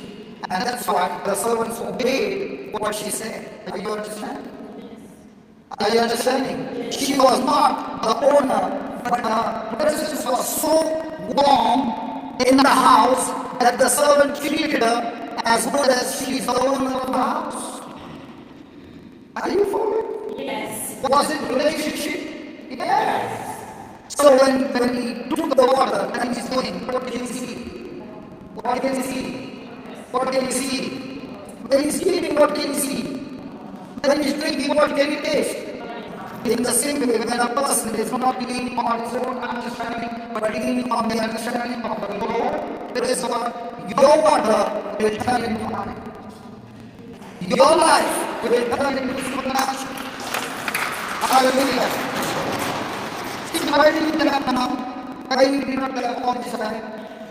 Because when anything will turn into supernatural, I will clap. But for the process, I will not clap. When I was giving you the recipe, you did not clap. But when the cake was ready and I said, when you taste it, it will be a wonderful cake, then you want to clap.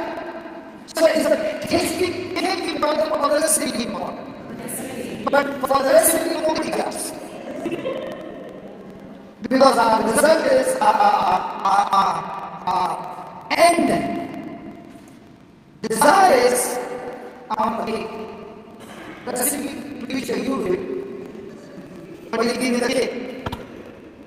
And I've come here to tell you, I'm not coming to give you the cake. I've come here to show you how you yourself can use the recipe and make your own cake. Hallelujah. Hallelujah. Thank you, Jesus. So is it according to love? See, when you read the last line, according to the, how was that love? So every day, just check if you don't believe, just check it in your life. Every day from the time you rise up, you go to sleep. Are you challenged with your walk of agape love?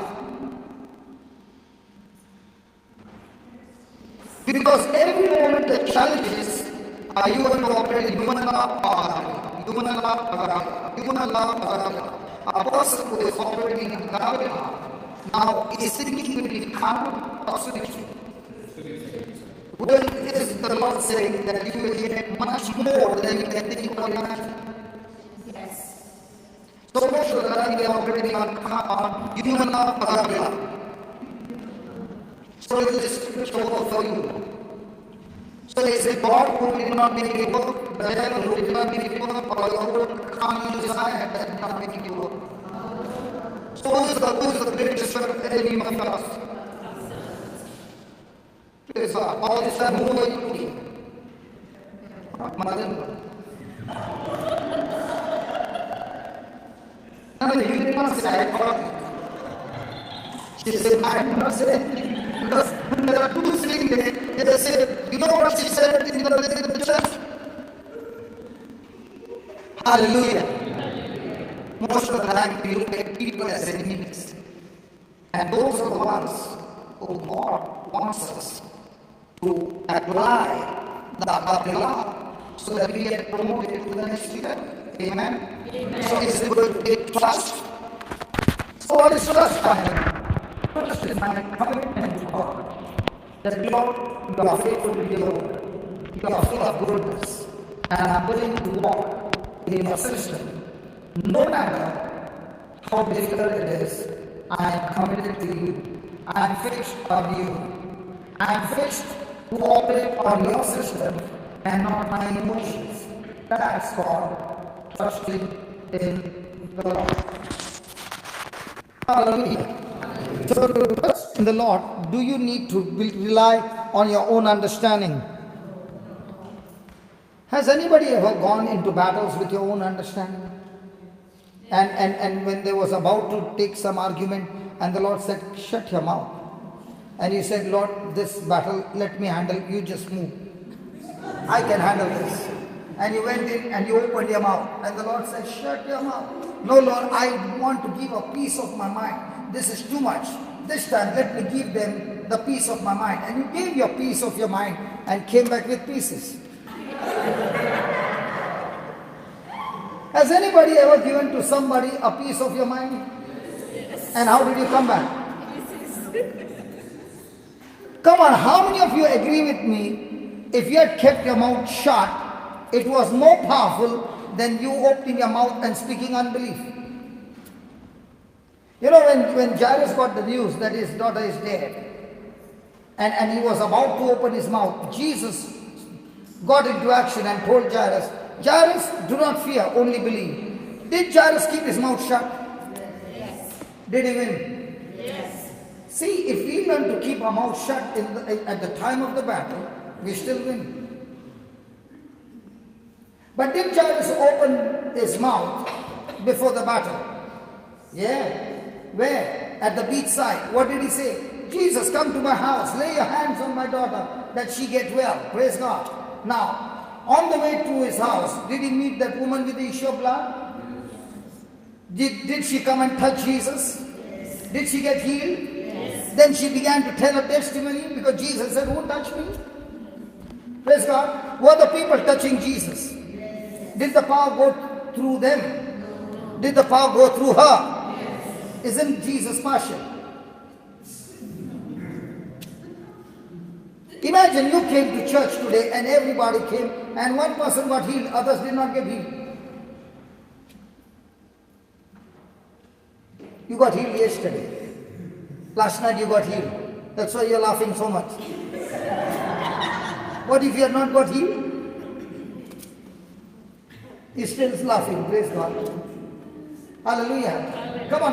Why is it that she got healed, others did not get healed? Why is it that the power went through her and not others? Because she had faith that if she Sorry? it was her faith that even if she touches It was her faith, or she kept saying that? she kept saying. And when she kept saying that, did her ears hear what she kept saying? Yes. Yes. Did it grow her faith? Yes. So did she become a good conductor?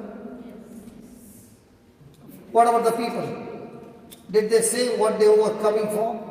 No. Were they bad conductors? So is there possibility right now in this church there are some who are good conductors and some who are bad conductors? So the power flows through whom? Ask your neighbor, which conductor are you?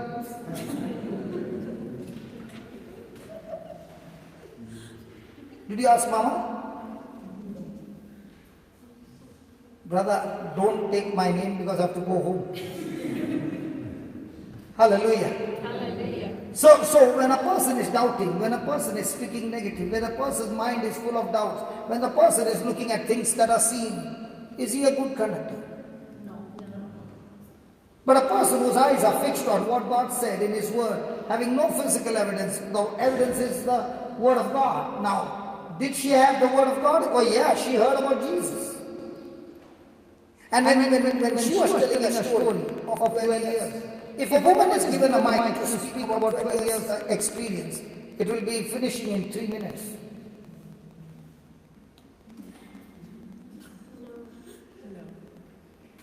She'll start, it was Sunday morning, 6 o'clock in the morning, the sun was about to rise.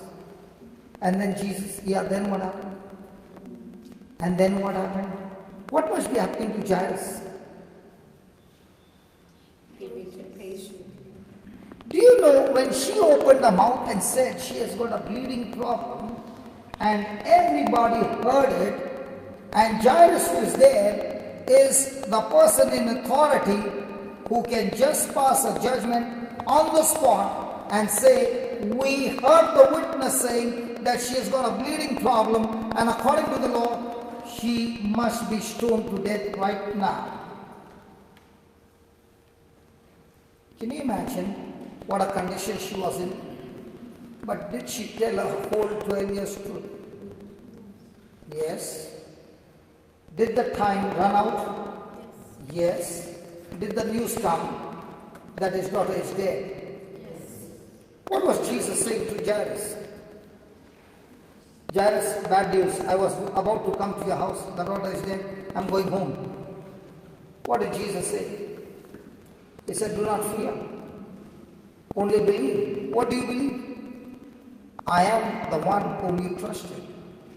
I am the one who can even raise your daughter from the dead. Did Jairus keep his mouth shut? Yes. Do you think he would have had emotions? Looking at that woman? And when he's returning back home and he's seeing everybody's crying, what do you think would be his emotions?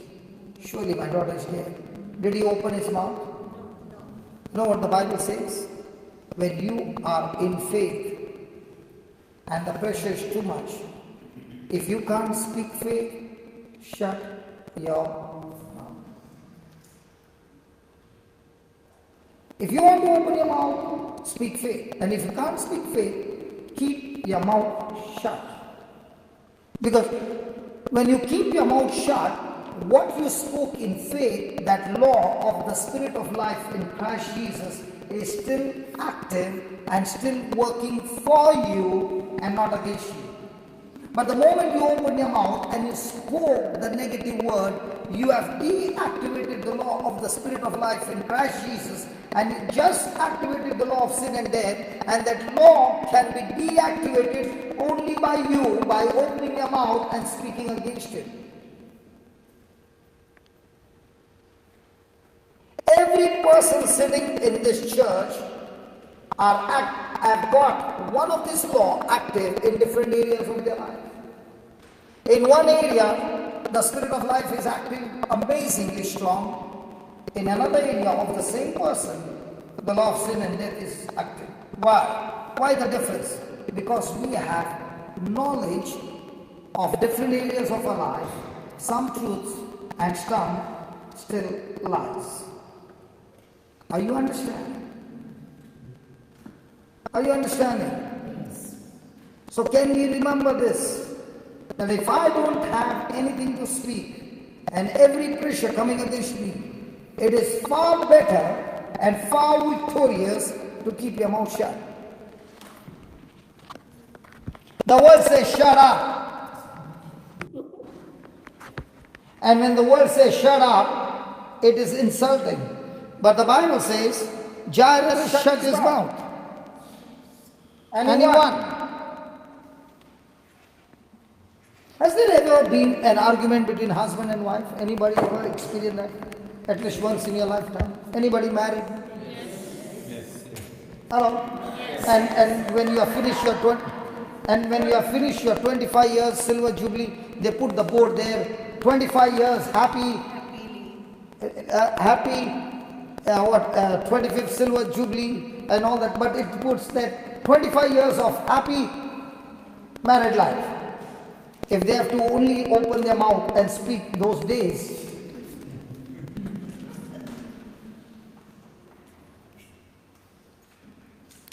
is there any couple here who never had an argument?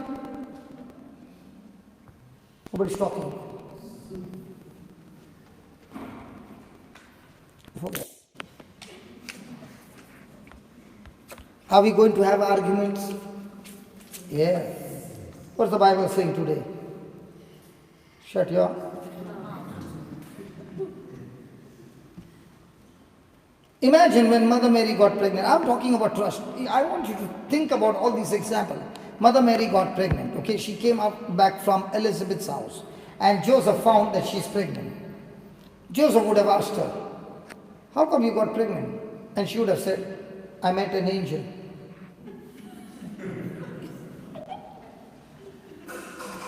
So the angel came and spoke to me. Did she argue with Joseph? Did she convince him?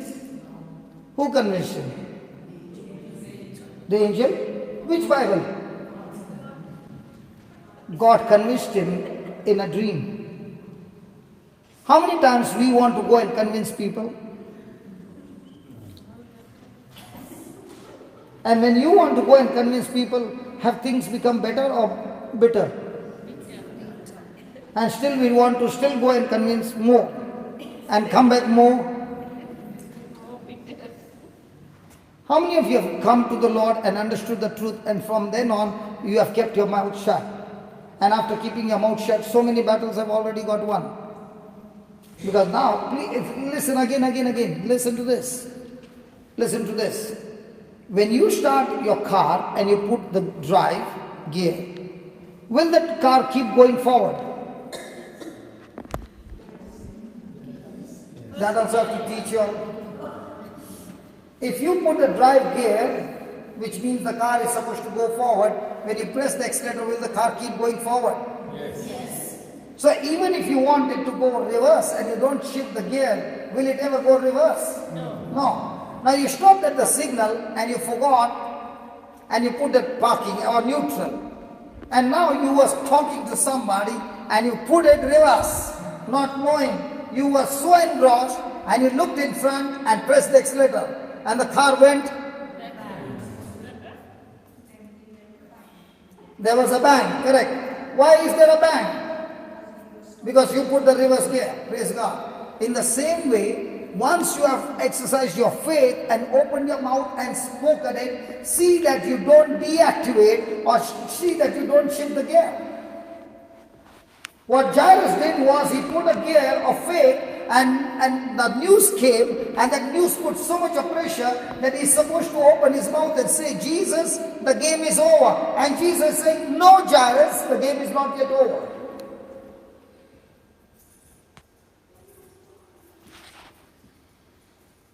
Can you touch your neighbor lovingly and say to your neighbor, "Please don't keep shifting gears of faith and fear. Keep the faith gear on."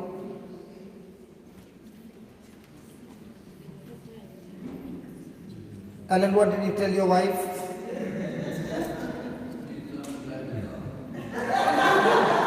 What did he say? Learn to drive a Huh? car. Please learn to drive a car. I am not talking about driving a car, brother, driving your life.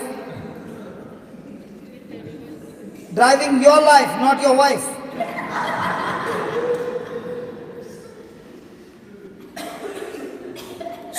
So are we supposed to drive our life? Yes. By keeping the faith gear on, or faith, fear, faith, fear, faith, fear? Faith. And how do you activate the faith gear? By opening your mouth and speaking the word. Is that clear? Yes. Hallelujah. Hallelujah. Can you write down what we learned, please?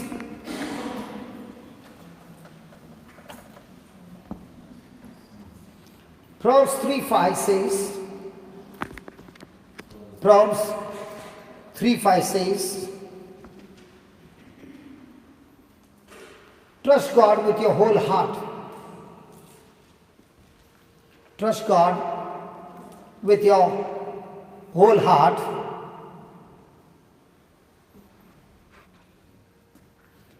And do not lean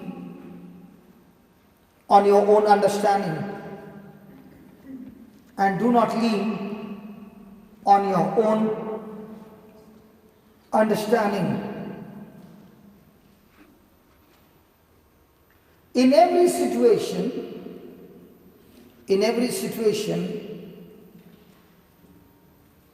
there will be things we do not understand.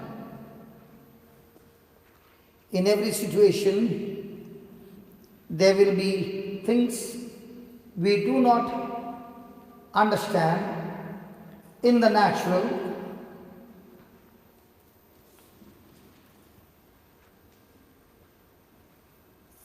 But we understand only through the Word of God. But we understand only through the Word of God.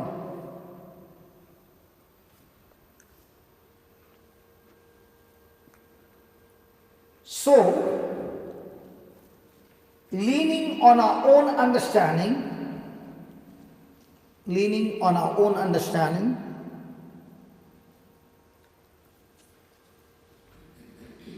makes us double-minded.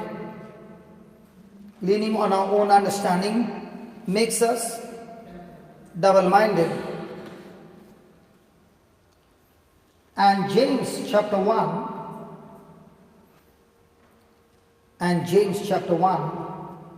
verse 5 to 8 says,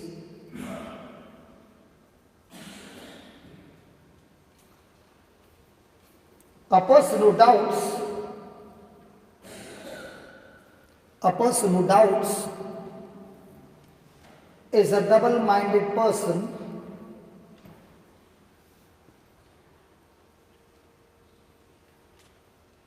He is wavering like the wave of the sea. He is wavering like the wave of the sea, tossed to and fro.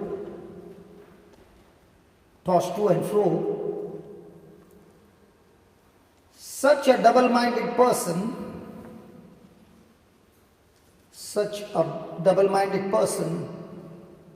will not receive anything. Such a double-minded person will not receive anything from God.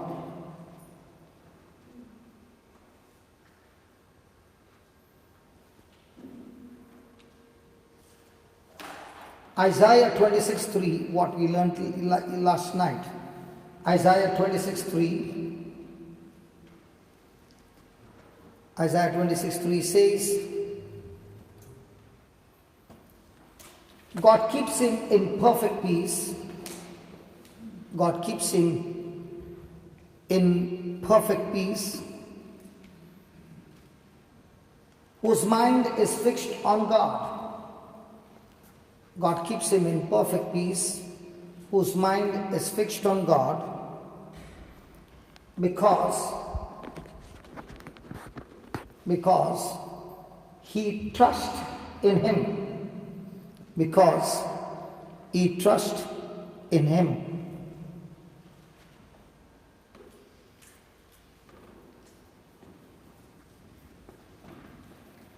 Keeping our mind on God, keeping our mind on God means keeping our mind on His Word. Keeping our mind on God means keeping our mind on His Word.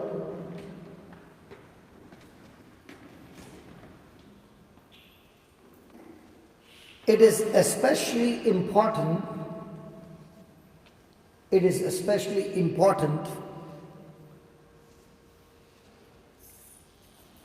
when it is under attack. It is especially important when it is under attack.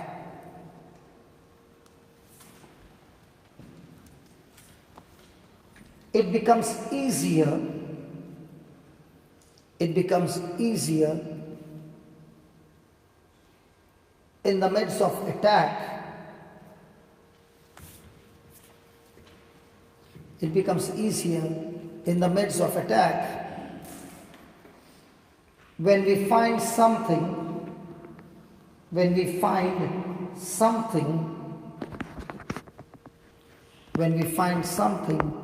of faith. When we find something of faith, we can verbally confess. We can verbally confess when the enemy hits. When the enemy hits.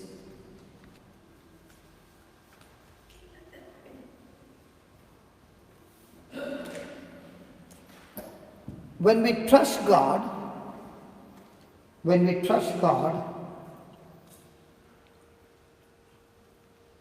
and commit our ways to Him, when we trust God and commit our ways to Him,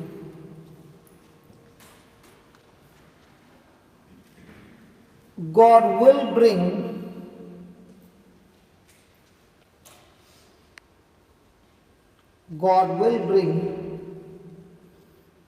to pass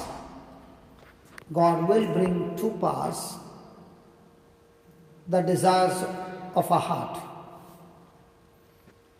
God will bring to pass the desires of our heart. If we put this into practice,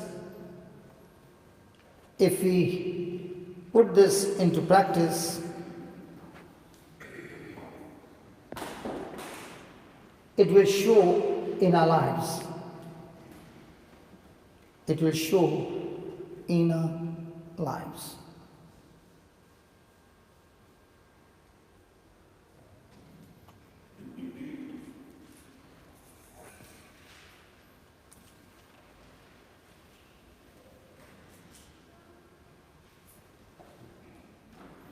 Hallelujah.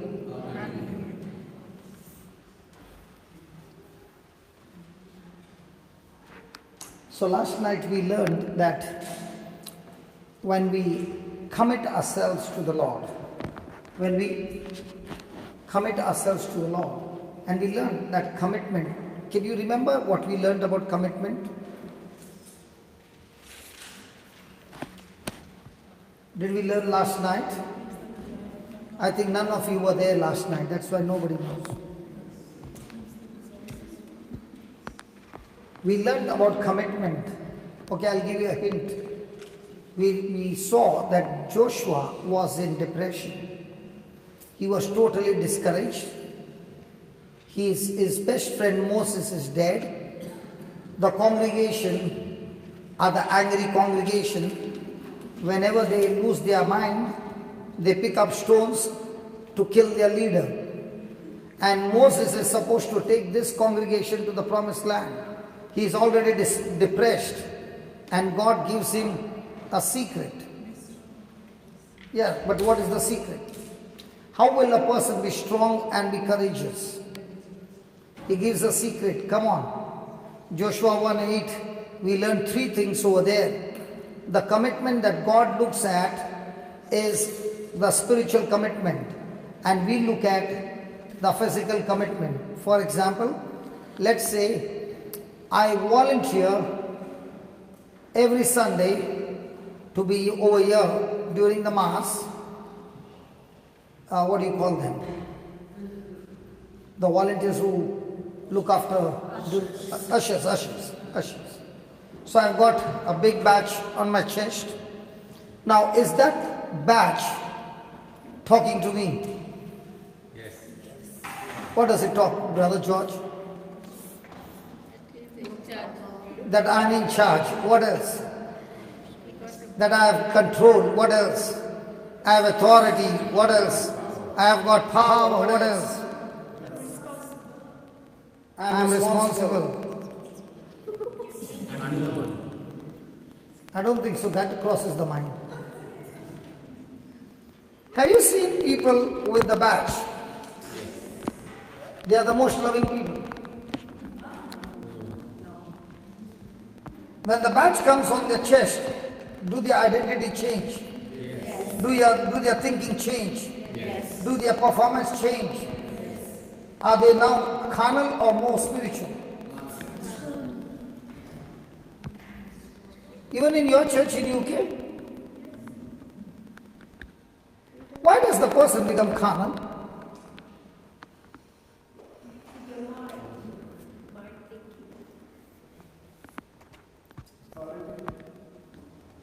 But why is he chosen for? But is he supposed to do the same performance with love or with authority? But what is he exercising? Authority. So a person who is broken has come with brokenness, and that person wants to, many times, not in UK, but in India, especially in Goa, when they enter the church, first thing they look up. Why? Because the presence of God is on the top. First they look for the fan.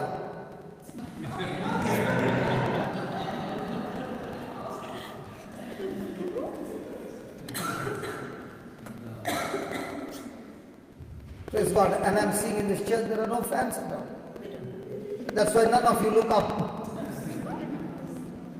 Hallelujah. Why are they looking for fan? So I take the comfortable seat and somebody else sits on the uncomfortable place.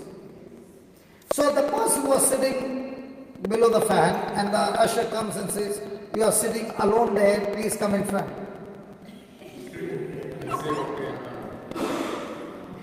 Now what is their conversation?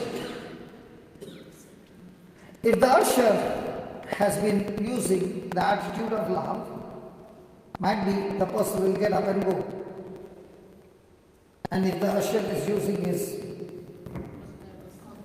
he'll say, "Meet me after the Mass." I'll tell you my early days. Can I tell you? You always want to hear my story.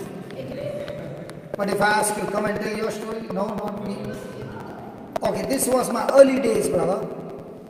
As I come from all the gang fights and all these things, so I was,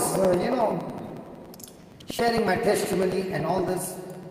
And one of the person came and told me, "Who gave you the authority to do all these things?" I said, "What things?" "What you're doing." I said, "Listen, when I was in the gang, nobody stopped me. Now I've changed my gang. I'm in Jesus' gang. And you are also in the same gang."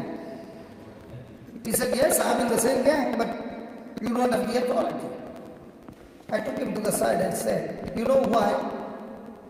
Today night, they will not even get your board. Don't mess with me."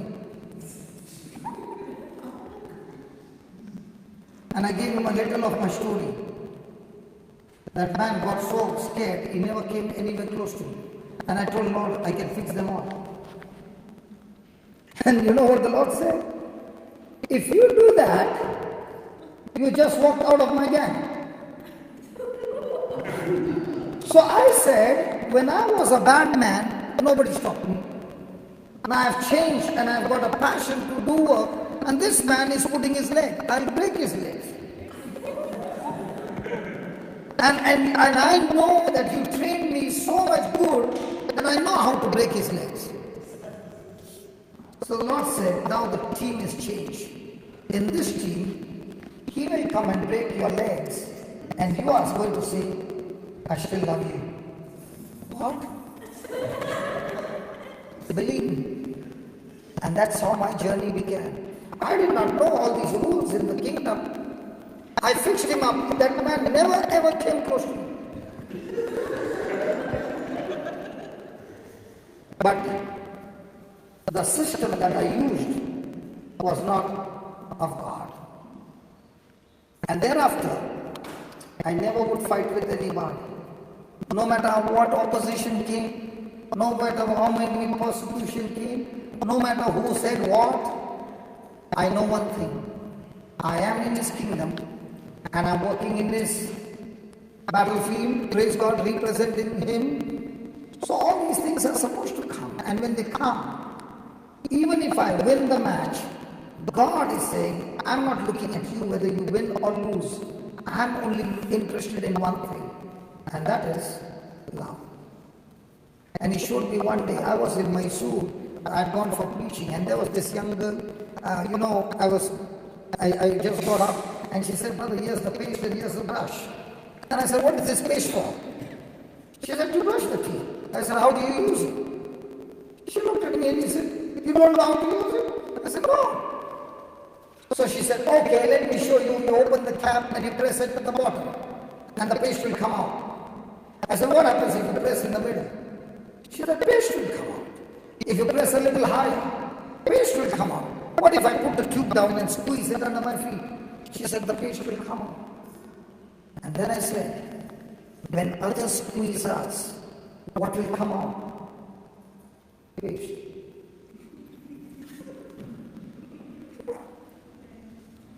Hey, do people come and squeeze us? With their attitudes? With their words? With actions? And that time what comes out? And what comes out decides whether I win or lose. The devil tried his best to squeeze Jesus in every area. And in every area there came out only one word: love. And that's why he could not win over Jesus. And that's the battle every day for all of us. I'm not saying I've mastered it. I'm also going through the battle myself. But the question still remains. Am I going to be focused on achieving victory or pass the attitude test? And what's the attitude test? The love test. Somebody might say, I want to sing in the choir, but I never got a chance. Somebody will say, I wanted to be a volunteer, an usher, I never got a chance. Somebody will say, I wanted to preach, but they never took me. Somebody will say, I wanted to be an intercession team, but nobody took me. See, there's many times we don't get a chance, but one chance everybody will get. Somebody will come and squeeze you, and at that time, to practice love, everybody will get. And if you don't have anybody, ask me, I'll pray for you, that somebody will come and squeeze you, so that love will come out. Can I pray? Yes. For somebody to come and squeeze you? Or have you got somebody who is putting pressure on you? Yes. So do you want more? So everybody gets a chance to practice love. I know now you all are not talking. What's the time? When people don't talk, it means enough. Enough. Okay, I'll finish that scripture and then it's enough. Okay. The commitment that God looks at us is in Joshua 1:8. Three things He's looking at us. That's why the Bible says, when you commit yourself to the Lord and trust in Him, He will bring His desires that He has put in your heart to pass. And what are these three things? First thing, learn to master your tongue. 2, learn to master your mind. And 3, learn to master your actions. Have you ever filled a form and there they say, what's your mother tongue? Yes. I just asked you, come on, is it there? Have you ever filled a form, what's your father tongue? Only mother tongue. So father doesn't have a tongue. I always had this question and I would ask the God, why is it there it is written mother tongue, why not father tongue? Because I'm a father. And he said, there are only 2 fathers. One is the Father of heaven and the other one is the Father of lies. And these 2 fathers, they speak in a mother tongue. For example, now I'm speaking in a mother tongue called English. I can also speak in a mother tongue called Hindi. But I can speak the scriptures in a mother tongue called Hindi. And I can speak the lies also in the mother tongue called Hindi. So, do I need to learn the father's tongue? Did you understand what I said? Okay. Now from the time I took the mic, am I talking scriptures? Yes. Am I talking the interpretation of scriptures? Yes. Now what am I talking? Which father's tongue am I speaking? Amen. In which language? So can I speak that same truth in Konkani, Yes. in French, Yes. in different languages of the world? So all those languages are what? Mother tongue. But what is very important? The father's tongue. So when I don't speak scriptures, which father did I speak? The father of this world who would speak the lies. Now, do you need to speak your father's tongue? Yes. I'll give you an example. Supposing the children are playing, okay, and one fellow is doing a lot of nasty things, and his father also is a nasty fellow. So what will they say? This fellow looks like is Mr. Satsa. Why did they say? Same style.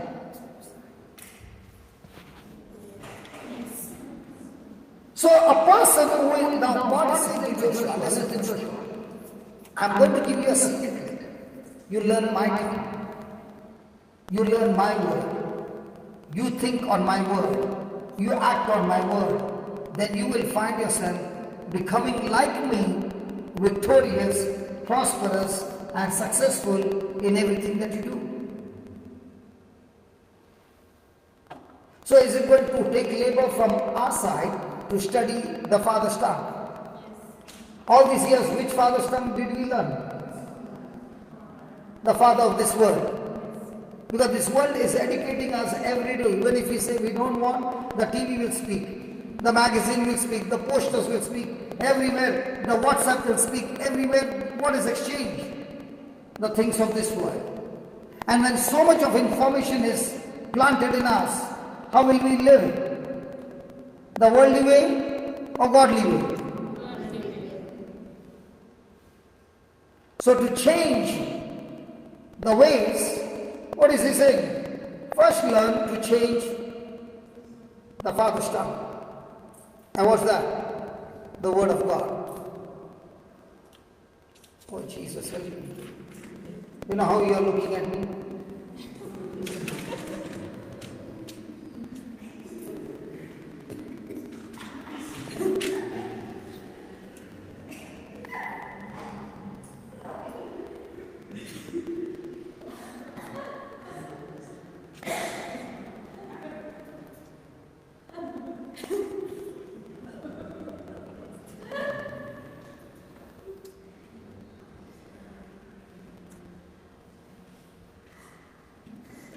I just gave, while you're looking at me for 30 seconds and you're laughing.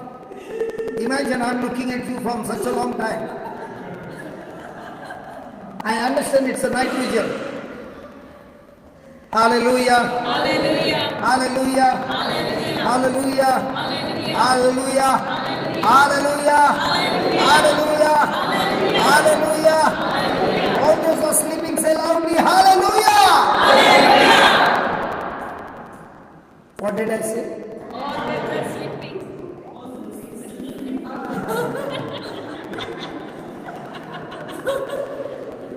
What did I say? Say? And everybody say? One day I want to give a try. And the try is, I want to go to a dead body and speak in his ears, hallelujah. When I say hallelujah, he will also open his mouth and say hallelujah. And then he'll realize that he's a dead man and he'll go and sleep again. Because see, there's one word hallelujah, you go to any language, this is the one word that has never changed. If it is Jesus, in Konkan it is Jesus. But is the word hallelujah changed? No. And that's why we don't even listen to the whole sentence, we listen to the last sentence, hallelujah. So if a person is sleeping, hallelujah, hallelujah! Try that. If you see somebody sleeping, go and say hallelujah, hallelujah. Praise the Lord. See, all this time I was talking the scriptures, there was no noise. When I went out of the scriptures, everybody's fresh. Praise God. Praise God. So we'll take a break, okay? Father, we thank you, we praise you. Lord, it is so joy and so much fun to listen to your word. There's so much of rejoicing. And thank you, Lord, for teaching us so many testimonies, so many scriptures that you are giving us, that trust is my commitment. Like Joshua, commitment, spiritual commitment. And that spiritual commitment brings forth the natural commitment in my action. Many a times, oh Lord, we try to change our action without changing our thinking. But your word again and again says that our thoughts are controlled by our words. Words are power. And they have power to captivate thoughts. And you gave Joshua a powerful secret. How to teach his mouth and train his mouth to speak words. And after speaking the words, those words captivated his mind to meditate day and night. And when a person has mastered his tongue, mastered his mind, he is able to master his action. And it is that action that he has mastered makes the way for prosperity. It makes the way for success. Oh, thank you, Lord, for teaching us these truths. And as we commit ourselves to you, Lord, you have promised us that our commitment, our trust in you will bring forth the desires of our heart to manifestation. We thank you and we praise you. In Jesus' name, amen. Now before we take a break, one last line. Have you heard the word success? So how does a person get successful? What is happening right now is God giving us truths. He is making preparation. He is preparing us. And when we have our preparations done, there will be lots and lots of opportunities that will come your way to use the truths that you have prepared of. And a person who looks out for opportunities, one, who makes opportunities to exercise the truth that he has prepared, is the one who is walking into success. That means there is preparation, there is opportunity, and then there is a test. And in the test, when a person has passed the test by disciplining what he has learned and prepared himself, the result is success. Please, the result is not success because you came for the night vigil. The result is not a healing because you came for the night vigil. The success is what you heard tonight. You are going to hear it again and again and again through the YouTube. Train your mind Take the battle which you are going through by applying it in your life. When you pass the test of attitude, of love, the result is victory. Without the test, there is no victory. And test will surely come. Why will the test so surely come? Because any child of God, when he sits with the Bible and makes a decision to study the Bible, to apply in his life, Satan looks at that person as a biggest threat for his kingdom. Because the more and more you study this word and apply, you begin to destroy the kingdom of darkness. And that's why he will come to snatch that word that you are studying.